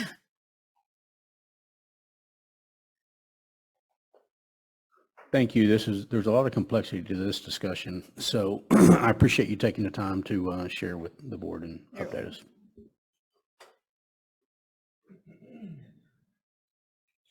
All right, item 16 will be our staff stakeholder master scheduling committee update. Are we doing Pat? Go ahead. Oh, no. Oh, no, I'm out of order. You can go out of order if you'd like, since you're already up there. You want to go with 17? I'm the one that's out of order. It's my error, not yours or Dr. Tinsley.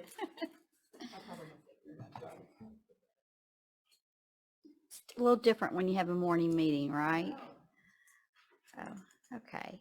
I'm going to ask Dr. Zambezi, Mrs. Haynes, and Ms. Koenig and Mr. Parker, they're going to join me in this presentation on the work of the Staff Stakeholder Master Scheduling Committee, and give you an update on the work that we've done and some findings that we have thus far.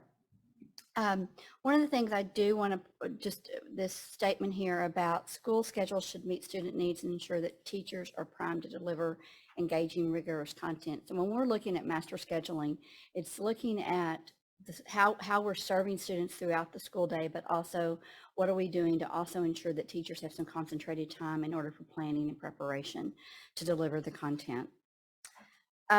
Just a reminder what our why is. It's these three areas: respond to revenue challenges, the teacher, staff retention, recruitment, and support, and then at the same time maintaining that legacy of excellence that we have here for our LSD students.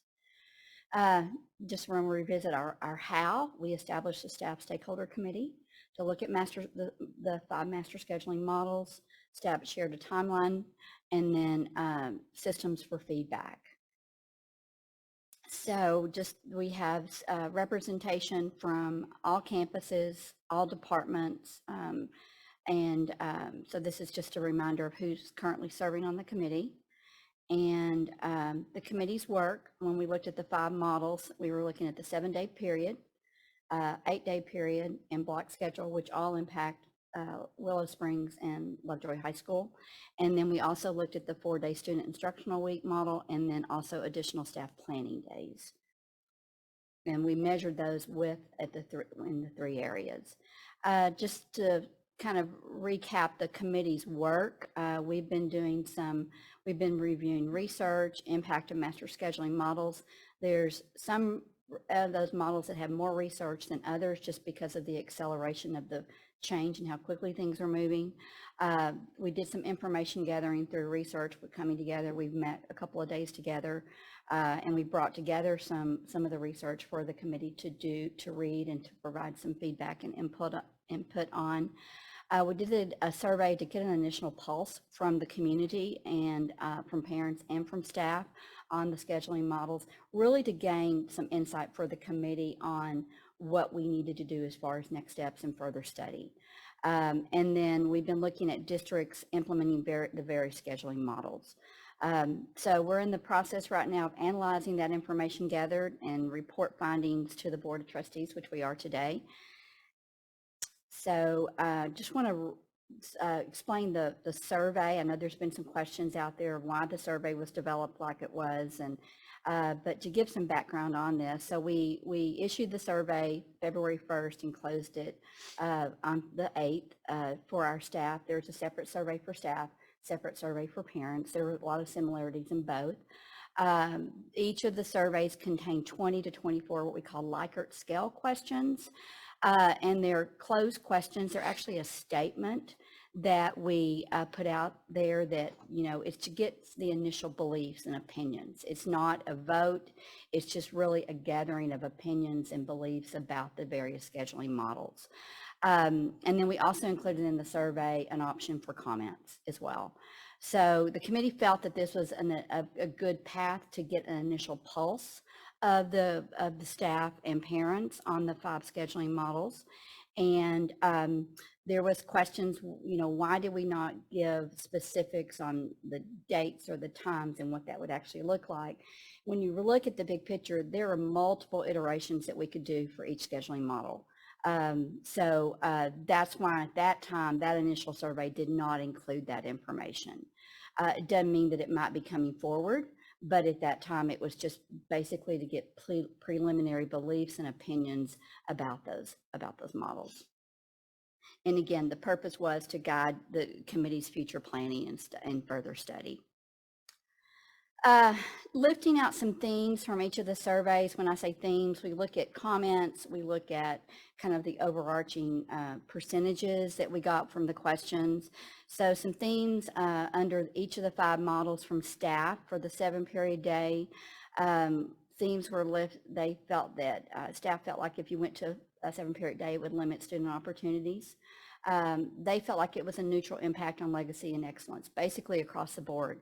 The staff felt like that if you do a model well, it's not going to negatively impact student achievement. That model we got, it would have a negative impact on teacher and staff recruitment. And the purpose for that is because it would cut some planning time for our secondary staff. 8-period, positive impact on legacy of excellence because we're living that right now and they can see the benefits that we reap from that.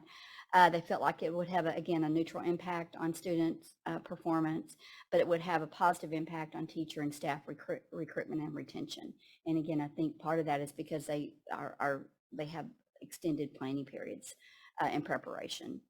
Block scheduling, it was kind of, I think more so from staff, it was maybe some staff who had engaged in it before that we got some stronger opinions on. I think some of that was that it allowed for more concentrated time, and you'll see some of that as we move on, and about for labs and some assessments and things like that, and I'll go into more detail on that. But basically, positive impact on legacy of excellence and neutral impact on legacy of excellence.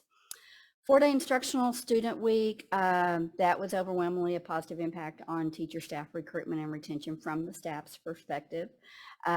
Positive impact on legacy of excellence, neutral impact on legacy of excellence, beneficial for work-life balance for our staff. And then there were some questions there, I think, because we didn't give details, how would this impact our hourly employees? Because that would be one less day. So again, that was some of the feedback that we received.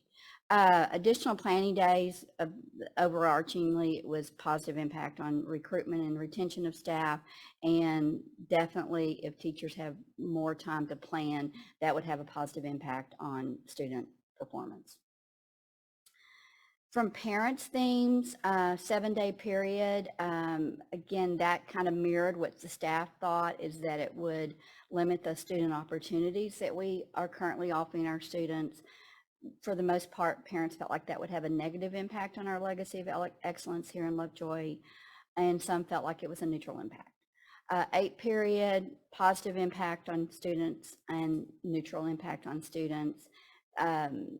And then on block scheduling, it was kind of split, half and half with that. So, and then 4-day instructional student week, what was brought forth, some themes from parents. Positive impact on teacher staff recruitment, neutral impact on teacher staff recruitment, child care concerns, hardship on working families were some themes that surfaced. Extended school day concerns, meaning the number of minutes within a school day, particularly for our elementary students. Negative impact on legacy of excellence, positive impact on legacy of excellence, that kind of outweighed both of them there. And then there were some themes that surfaced about, felt like it would be beneficial for families and some life balance for families. Additional planning days, overwhelmingly thought it would be good for teachers and staff recruitment, but again, childcare concerns surface with those as well too. So I'm going to give you an overview. I've got multiple slides here. I'm not going to go into detail on that unless you have some questions. And I brought these 4 individuals up because I think we can go into a little bit more detail on some of these areas too. But just to give you an idea of the breakdown of the staff participation, and we put percentages here, but I can give you specific numbers. So at the Child Development Center, we had 11 staff members respond, 39 at Puster, 36 staff members at Hart, 42 staff members responded from Sloan, 36 from Willow Springs responded. Lovejoy High School, we had 94 responses, noting that they were transportation operations and maintenance, 6 staff members, and then administration building, we had 32. So that's how we got those percentages. So overall, we had 297 submissions. We had some duplicates on a couple on these surveys. Because we kind of had some problems when we first put the surveys out there, we limited it to 1 submission per IP address, but we were having staff members and parents that were having trouble accessing it. I think some of that was how maybe your phone or your computer's coded on and blocking some IP addresses. So we opened it up. So we knew we were going to probably have some multiple submissions. So we had 5 that we identified in that staff survey. So we pulled those out if we had duplicates.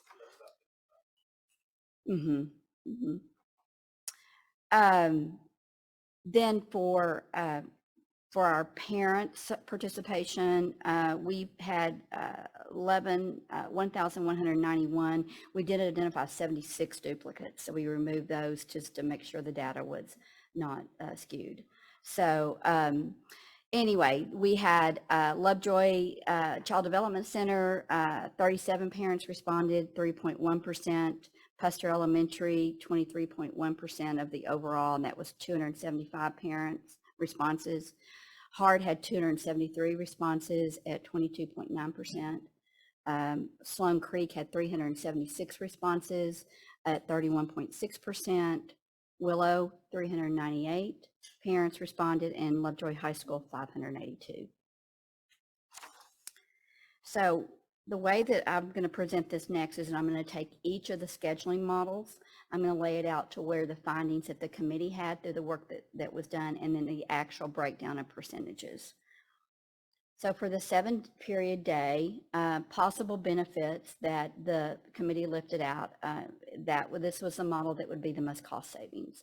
An estimate of about a savings of about $500,000, and that's estimating a decrease of 7 to 10 FTEs.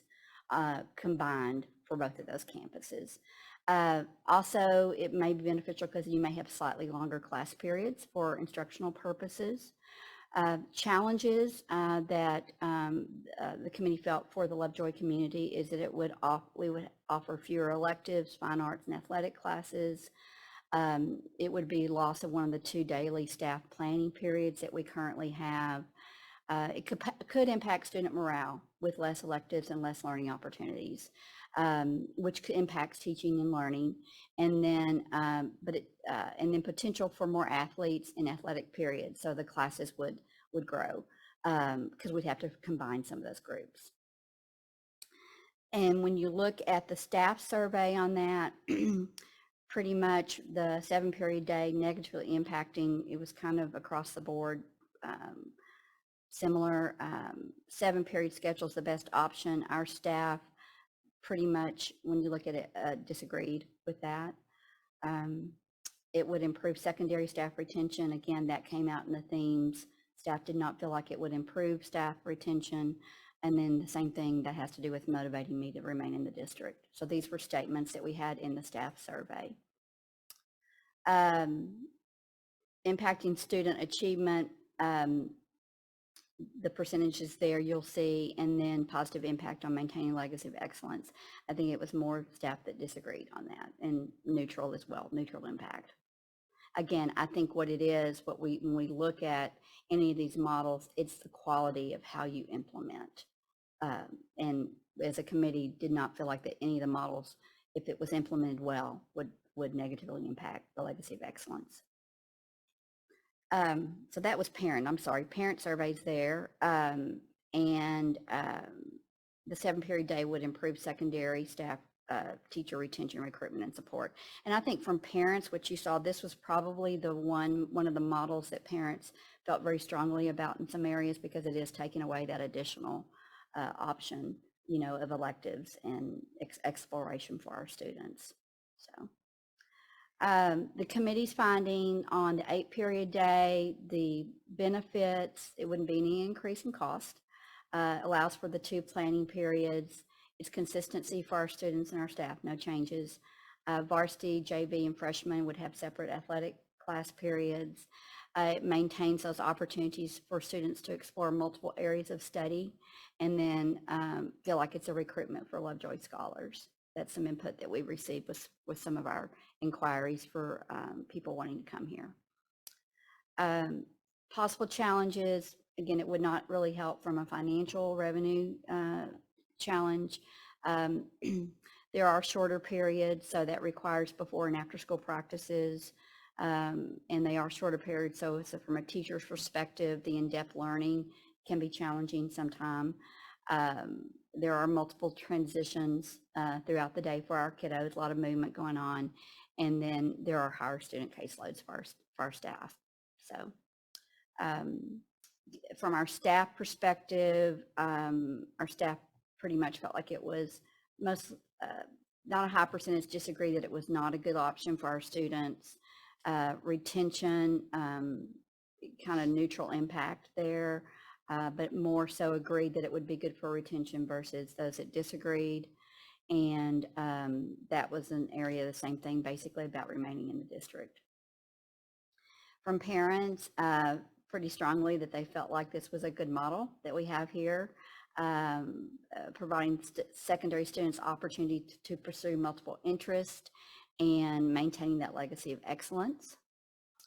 And parents also more so agreed than disagreed that it was the best option for secondary staff teacher recruitment and retention. The block scheduling, the benefits would be that we have longer class periods. And again, as I alluded to earlier, that probably was why a theme surfaced, especially those staff members who have worked in it with a block schedule before. It assists with tests, labs, relationship building was brought forth. That felt like more time with kids. They get to know the kids better and can help support and build those partnerships with kids. Differentiated learning opportunities as well too. It would decrease before and after school practices for our curricular. You have extended teacher planning periods, more opportunities for depth and complexity for our students with instruction, different opportunities to increase differentiated learning just because of the longer class periods, and then also building those soft skills with our students. The more time that we have with them, a better opportunity for that. Challenges, this would be probably your most expensive model to implement. That would, based on feedback from Ms. Eldridge and Dr. Zambezi, we're looking at an increase of 12 to 15 FTEs that you would have to have at LHS in high school. So we're talking an estimated cost of a minimum of $700,000 is what we would anticipate to implement a block scheduling model. Sometimes extended class periods are not always as good for some kids as it is others, so that could be a potential challenge. Also, it would be changes in the daily and weekly routines for our kiddos, and then would require professional development and training for our staff with implementing, because it's going to look very different when you're doing instructing an extended period based on the length of our periods today in our 8-period. The staff survey, block scheduling would negatively impact student achievement. Most staff, our staff really did not feel like it would negatively impact, maintain the legacy of excellence. It was kind of neutral on that area, would improve teacher staff retention across the board. We're pretty equal on that opinions. And again, the non-applicable, that's probably going to be your elementary teachers and your Sloan teachers who are not currently implementing it. So And then about remaining in the district, it was kind of neutral on that as well too. For parent surveys, our parents felt like it would negatively impact student achievement and did not agree that it would be the best option for maintaining the legacy of excellence for LISD students, and that it would not improve teacher staff retention. Then the 4-day student school week, the findings of the committee, possible benefits, it would not be an additional cost. When we look at Lovejoy 2030, and then we also look at our financial sustainability committee's work, we were charged to look for some non-monetary compensation for staff. This could be considered that for our staff members. It could possibly benefit teacher staff morale. It does provide that extended time for planning for our teachers and staff. It increases opportunities to collaborate across content areas, grade levels, special education programming and GT. So with that being said, is that our grade level teachers or our department teachers would plan regularly, but we don't have as many opportunities as we'd like to have to bring in some of the specialized classroom teachers so that we can plan. And many of our students through GT and special education are some in inclusive settings. So that planning would be a positive. And that then in turn, that could have a positive impact on our student achievement for students identified for those programs.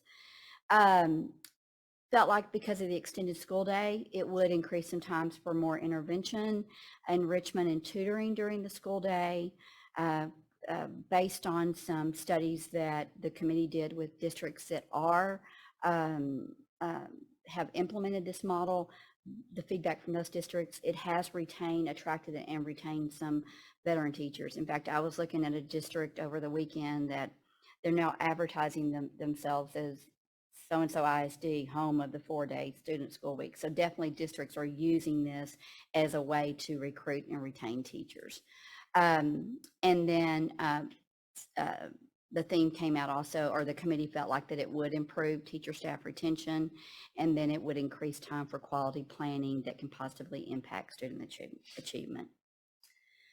The possible challenges, no cost savings. If this model was implemented, it would create challenges, childcare challenges for families as well as staff.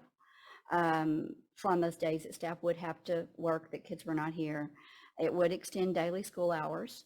The committee recognized that, and then it really would not be a change for fine arts or athletic class schedules as a result. So really from this standpoint, you probably saw more significant differences from staff and parents on the opinions of this model. A pretty high percentage of staff felt like that it disagreed that it would negatively impact student achievement. And again, if the model's done well, and that's some of the research that was being studied of districts that had done it, because that's a question that has popped up. Again, this is fairly new, so the depth of the research is not there yet, but from districts that have implemented it, it was either student performance was kind of neutral, or they saw increases in student performance. Staff felt like it would improve student attendance. It would support maintain the legacy of excellence. It would improve their personal attendance. It would improve teacher staff recruitment, retention, and support. And if you look at the percentage they are motivating staff to remain in the district, was pretty high. And then we just were curious just to see percentage of staff that would possibly need childcare as a result of the days that they'd be working. Then you look at parents. 4-day instructional week would negatively impact my child's academic achievement. More agreed that it would than disagreed. It would improve my child's attendance.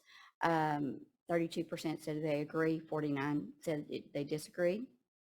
Benefits my child's emotional well-being, and again, more disagreed with that statement than agreed.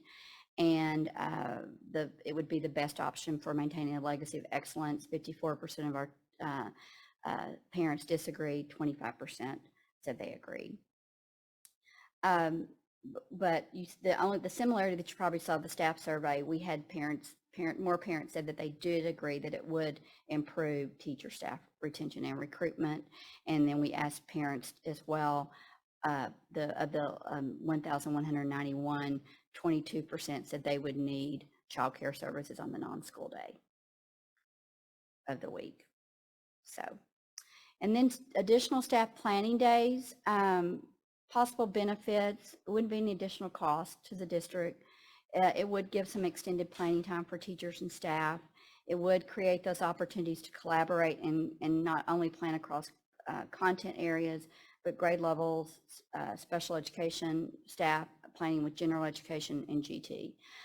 Would help with teacher staff morale. Again, it's another example of how the district can offer a non-monetary compensation for staff.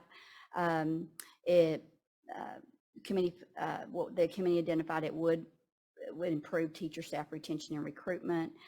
Also came up is that it might create some opportunities for enrichment camps and extended student learning opportunities for interested families. So I think for both these models, if you added in some additional planning days, the district could offer some camps and some enrichment like we do very much during the summer. And on those days that kids would not be in school, and you could possibly do it for the 4-day student school week too. And then increased time for quality staff planning that could possibly impact student achievement. Challenges, no cost savings. Childcare would be would possibly be a challenge for families and staff with additional days that kids are not in school. It would extend our daily school hours somewhat because we'd have to decrease the number of student instructional days. And there would not be a change for fine arts or athletic class schedules. Staff survey, very low percentage of staff felt like it would have a negative impact on student achievement. Kind of more so neutral impact on whether it would improve student attendance. How would it improve a personal attendance? Again, more so of a neutral impact. Staff did felt like that if they could have additional planning days, it would really help support maintain that legacy of excellence. And so that's that opportunity to prep and prime and be ready for instruction. Felt like it could possibly would be a positive for teacher staff recruitment and retention. And 33% more so agreed than disagreed that it would motivate them to stay in the district. From parents, parents said that it would disagree that it would negatively impact students' achievement, and more so neutral or disagreed that it would impact attendance in any way. Same thing with their child's emotional well-being. Agreed that it would support maintaining that legacy of excellence, and a higher percentage of parents felt like it would help support retaining teachers here in the district. So when you look at the 3 areas, when we look at the 5 models, as I mentioned earlier, the model that would have the greatest impact on responding to revenue challenges is your 7-period day. And the committee overwhelmingly felt like that was probably the one where when you really crunch the numbers and understand that would have the greatest impact. The greatest impact on teacher staff retention and recruitment, the 2 models, of course, are the 4-day student instructional week and the model if you added additional staff planning days. And then really consistently, when looking as we were digging into the research, that really we couldn't find anything that really had a negative impact on would have a negative on students, because it's how you implement the models. So if you do it with quality, then that should be a neutral impact. So just next steps of the work of the committee. And again, I put feedback on here because this is going to be constant feedback as we're working through this over the next several weeks. The committee is going to be reconvening this Friday, reviewing feedback that we gathered through the survey, also from this meeting. We'll be gathering additional information and update findings. We'll provide an update at the February 27th board meeting, and we're also going to be meeting, some representatives will be present for the Lovejoy Financial Sustainability Committee when it reconvenes in March, And then tentatively right now, we're hoping to bring administration will bring recommendations to the Board of Trustees at the March 27th board meeting. And reasoning for that, because if we're looking, there's a couple different factors. When we look at recruitment and retention, that's going to be the season that we start looking at recruitment of staff. The financial one is probably not, it's a little bit more muddy just because of the legislative session and not knowing where we're going to be at that point. And again, the whole focus was staying on these 3 areas, and that's our why. And I'm going to leave it up now for questions. And again, these 4 people over here are going to help us with that too. So questions, comments, feedback? When we get updates at the next meeting on the cost savings for 7 period versus 8 period, can you break out Willow versus high school and not just all or none? Absolutely.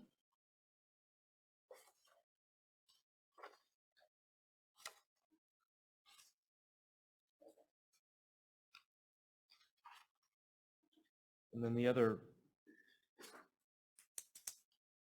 I understand and I agree with your comment about it's about the execution on being able to not have a negative impact on legacy of excellence. But if we are exploring more the 7 period day, I would want to understand better how that's not going to have a negative impact with less opportunities and how that would be executed to accomplish that.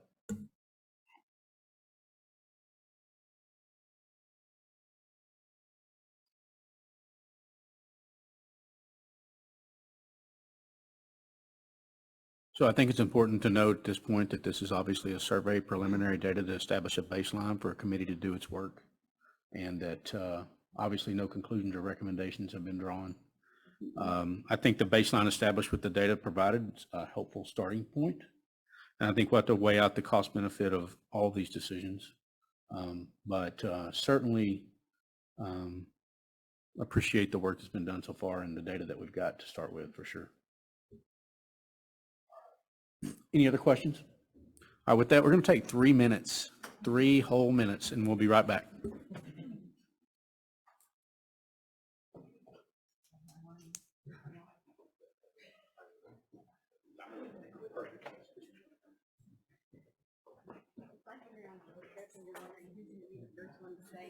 Are we exiting soon?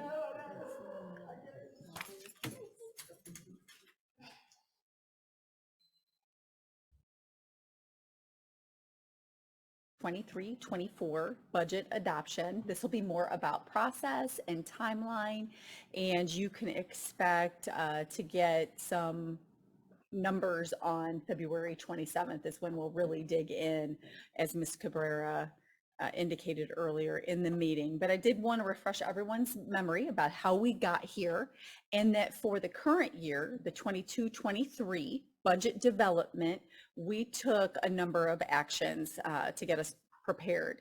That included a comprehensive assessment of our current state, that capacity assessment, an updated demographic study, a staffing efficiency study. We also developed a 3-year budget projection. We formed a community-based financial sustainability committee that recommended consideration of a VATRE. Our board set budget priorities, restoring the fund balance, employee compensation, attendance, and enrollment.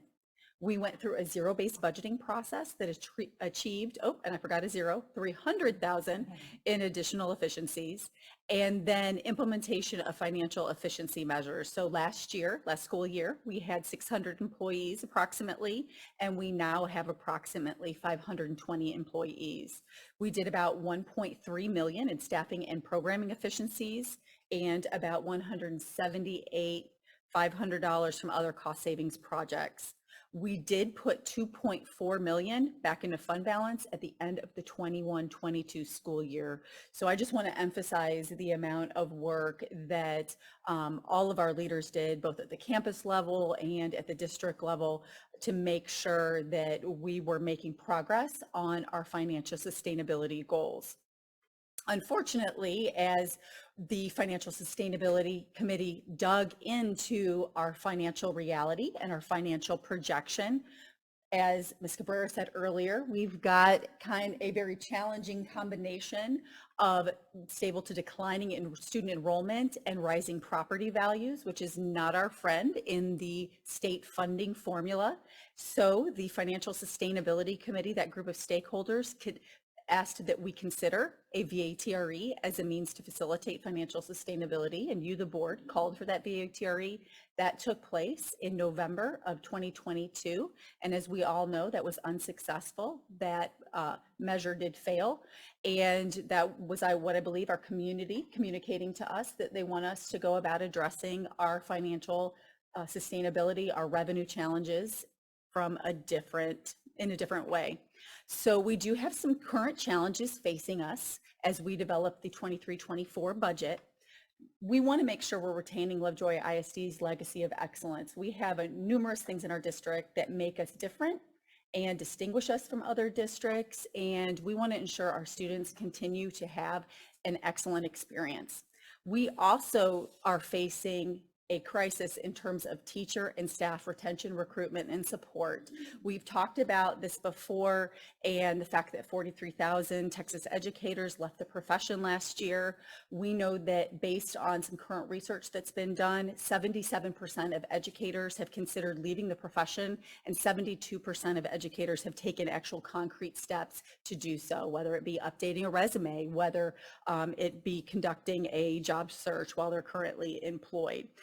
Some of the reasons that teachers and educators are indicating is pay, time challenges, lack of respect, and workload. So we're digging through those from multiple facets, but it's important to understand that as we face planning for our budget, we need to keep this concern with retention and recruitment at the forefront of our mind. We also want to make sure we are responding to our revenue challenges. Despite these significant efficiency measures and revenue opportunity priorities that we've set, we are still in the midst of some serious challenges when we look ahead at our budget projections, and we want to make sure we're being responsible in terms of short and long-term financial sustainability. Unfortunately, the second two, the teacher, staff retention, recruitment, and support, and the revenue challenges don't play well together. So as we move forward, it's very important we keep in mind some contextual factors. We've got declining enrollment. We have re-engaged with our demographer. We have met with him a couple times. We've actually scheduled an additional meeting because we continue to have some concerns about those numbers. If you will recall, for this current year budget, we based our budget on 4,210 students. That was lower than what that updated demographic study projected, but based on what we knew about student registration, our current numbers, we felt it important that we go at that level. Thankfully, we did, because our current enrollment is 4,243. And so we did really well at building our budget on that number. It's critically important that we really dive into what's going on with our enrollment to make sure we responsibly plan for 23-24. We also know our context includes a legislative session with a lot of talk about school finance. And so making sure we're paying attention to that and keeping that in mind is really critical. And then we know we've got those increased property taxes as well. So as we look at 23-24, we are asking that you all give us direction in terms of budget priorities. We are proposing that we stay consistent with those priorities that you set last year, but it is certainly our position that we're deferring to you on what those priorities are. Fund balance, employee compensation, attendance, and enrollment, as you'll recall, is what the priority was for building the 22-23 budget. When we look at the maintenance and operations budget and those development considerations for next school year, we are engaging in zero-based budgeting round 2, implementation of staffing ratios and scaling of staff to enrollment, keeping in mind, as we decline in enrollment, our staffing needs to be proportionate to that student enrollment. Otherwise, it doesn't work in terms of budget. We've got to evaluate our program structures to look at if there are more efficient ways to deliver our services to our students. A master scheduling study, which you just heard a report from Dr. Tinsley on that, as well as an assessment of fees on the 27th. On February 27th, we will have some updated information for you in regard to fees. And then number 6, reconvene the Financial Sustainability Committee. So we are going to be pulling that committee of stakeholders back together here in March. We anticipate that will be for approximately 2 meetings to update them on our current financial picture, get some feedback, and have that dialogue. This also gives us the opportunity, because there are parents that serve on this committee, to have some additional conversations that are more in depth in regard to our master scheduling study. In regard to a projected timeline, we've got today on here the February 14th workshop, where we are looking at that master schedule study initial update, this pathway to 23-24 budget adoption, and then we had a bond project and capital needs update. On February 27th, we will have another budget workshop. We will have a legislative session update, a master schedule study presentation, some more information on TIA, which is the abbreviation for Teacher Incentive Allotment. And then we will have additional information for you on capital needs for your consideration. Then if you look, I've got a TBD over March, and I've got a question mark and budget workshop. We do not currently have a budget workshop on the calendar for March. The initial rationale for that was because of that week in spring break. We don't always have budget workshops each month if there's a break. But given what we're needing to do in regard to moving this timeline forward towards 23-24 budget adoption, we really feel like we need an additional opportunity to come together and share information and have discussion and dialogue. So we are recommending that we add that. We're also recommending that be an evening meeting. Of course, when that date is established, we will be sure that that is communicated out to our community and it is posted in accordance with all of the open meetings requirements. At that meeting, we will have a programming restructure presentation, special education compensation plan. You earlier heard Dr. Tinsley talk about some things in the area of special education that we want to make sure that we are strategically putting in place. One of those things would be things related to compensation. And if you'll recall from previous years, you do not adopt the overall compensation plan until the June meeting when you adopt the budget. However, should you want to do so, you would have the ability to adopt a compensation plan that is specific to this area, which we believe will position us more strongly in regard to retention and recruitment of critical needs staff in this area.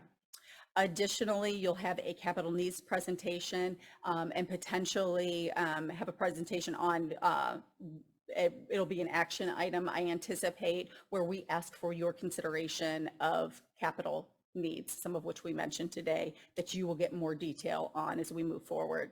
And then March 27th, regular board meeting, again, another board workshop, employee compensation presentation, legislative session update, first round of contracts, consider special education compensation plan, potentially, depending on our timeline, we'll see whether we're able to do that at the March workshop or the regular March meeting. Consider programming restructures, consider master schedule options, and consider capital needs. We then move into April, where we've got compensation considerations that'll continue to be a part of the discussion. At the April 24th regular board meeting, again, a budget workshop, legislative session update, second round of contracts, as well as, of course, compensation considerations continue. I am sure that May 9th board workshop will be really important and have a lot of good content. We just didn't have anything specific to list that related to our budget development at this time, but I would anticipate by the time we get there, there may be some specific information that you all want us to dive into more deeply or that we feel there's a need to share. And then, of course, May, another budget workshop, legislative session update.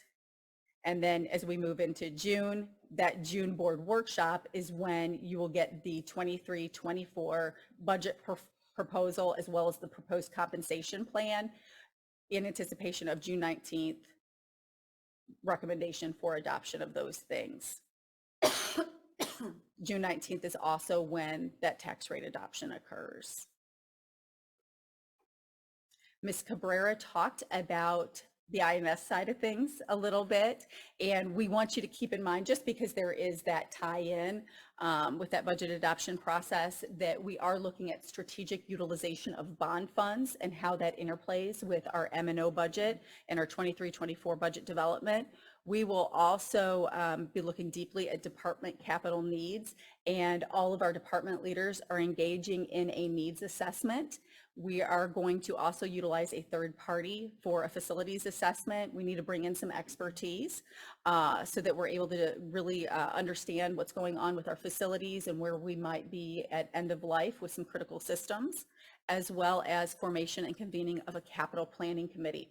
If you'll recall, this committee was already named, and we have pushed back the timeline for that committee to actually come together and meet, because we feel pretty strongly that we need to have our senior director in place as well as a CFO in place, because they will be critical in regard to leading some of this work. So we will absolutely be getting to this, and really the more time that goes by, we are continuing our work. So we really will be bringing, I think, even increased substance to that committee on a more expedited basis because of that gap in time and the way that we're using that. What questions can I answer for you? What's being done in round 2 different on the zero-based budgeting versus what we went through last year? And I guess I'm just curious what round 2 we anticipate additional savings from that, or is it potentially that, are we putting caps in place? How, maybe what? So we are utilizing a similar process in regard to zero-based budgeting. I think it is a responsible practice, particularly when we're facing some of the budget challenges. Additionally, we've got a number of leaders that are relatively new to their position. And when they went through the first round of zero-based budgeting, they were very new to their position. And so at this point in time, a lot of them have a much deeper level of insight about their program's needs, the priorities that they have set, and they've had more time to look at, are there efficiency measures that could be put into place, right? So it could even be, what software we're using, and is that really needed? Is that something we can strategically abandon? So I would say the conversations that we already have had are much deeper. Additionally, we also need to understand that zero-based budgeting should identify anything where we have maybe underfunded, because we also don't want to get ourselves into a dire position in regard that something that inflation is going to impact, or again, that there's critical, life cycle of something or renewal of something that's coming. So we have to think about those things as well, and that process is causing that to happen. Cabinet, is there anything else that you all would mention in that regard?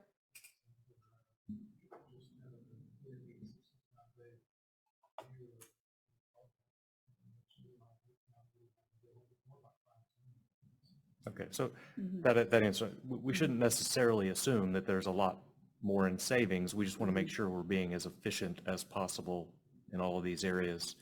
And then number 2, is it possible, I never thought to ask this before, but that there's anything being spent out of M&O that might possibly be possible to move to the INS side that has just been done a certain way for a long time? Have we looked at that in great detail? That was actually the very first thing I did, and believe it or not, we have absolutely nothing in the current budget that addresses any type of life cycle replacements or standards. All of that was scrapped out of the budget. And so that's why we're looking at possibly addressing those needs out of the bond funds. But at some point, you will have to build a replacement cycle into your M&O side.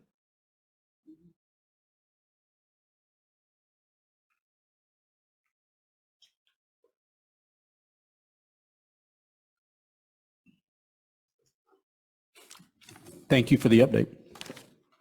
And with that, we are adjourned.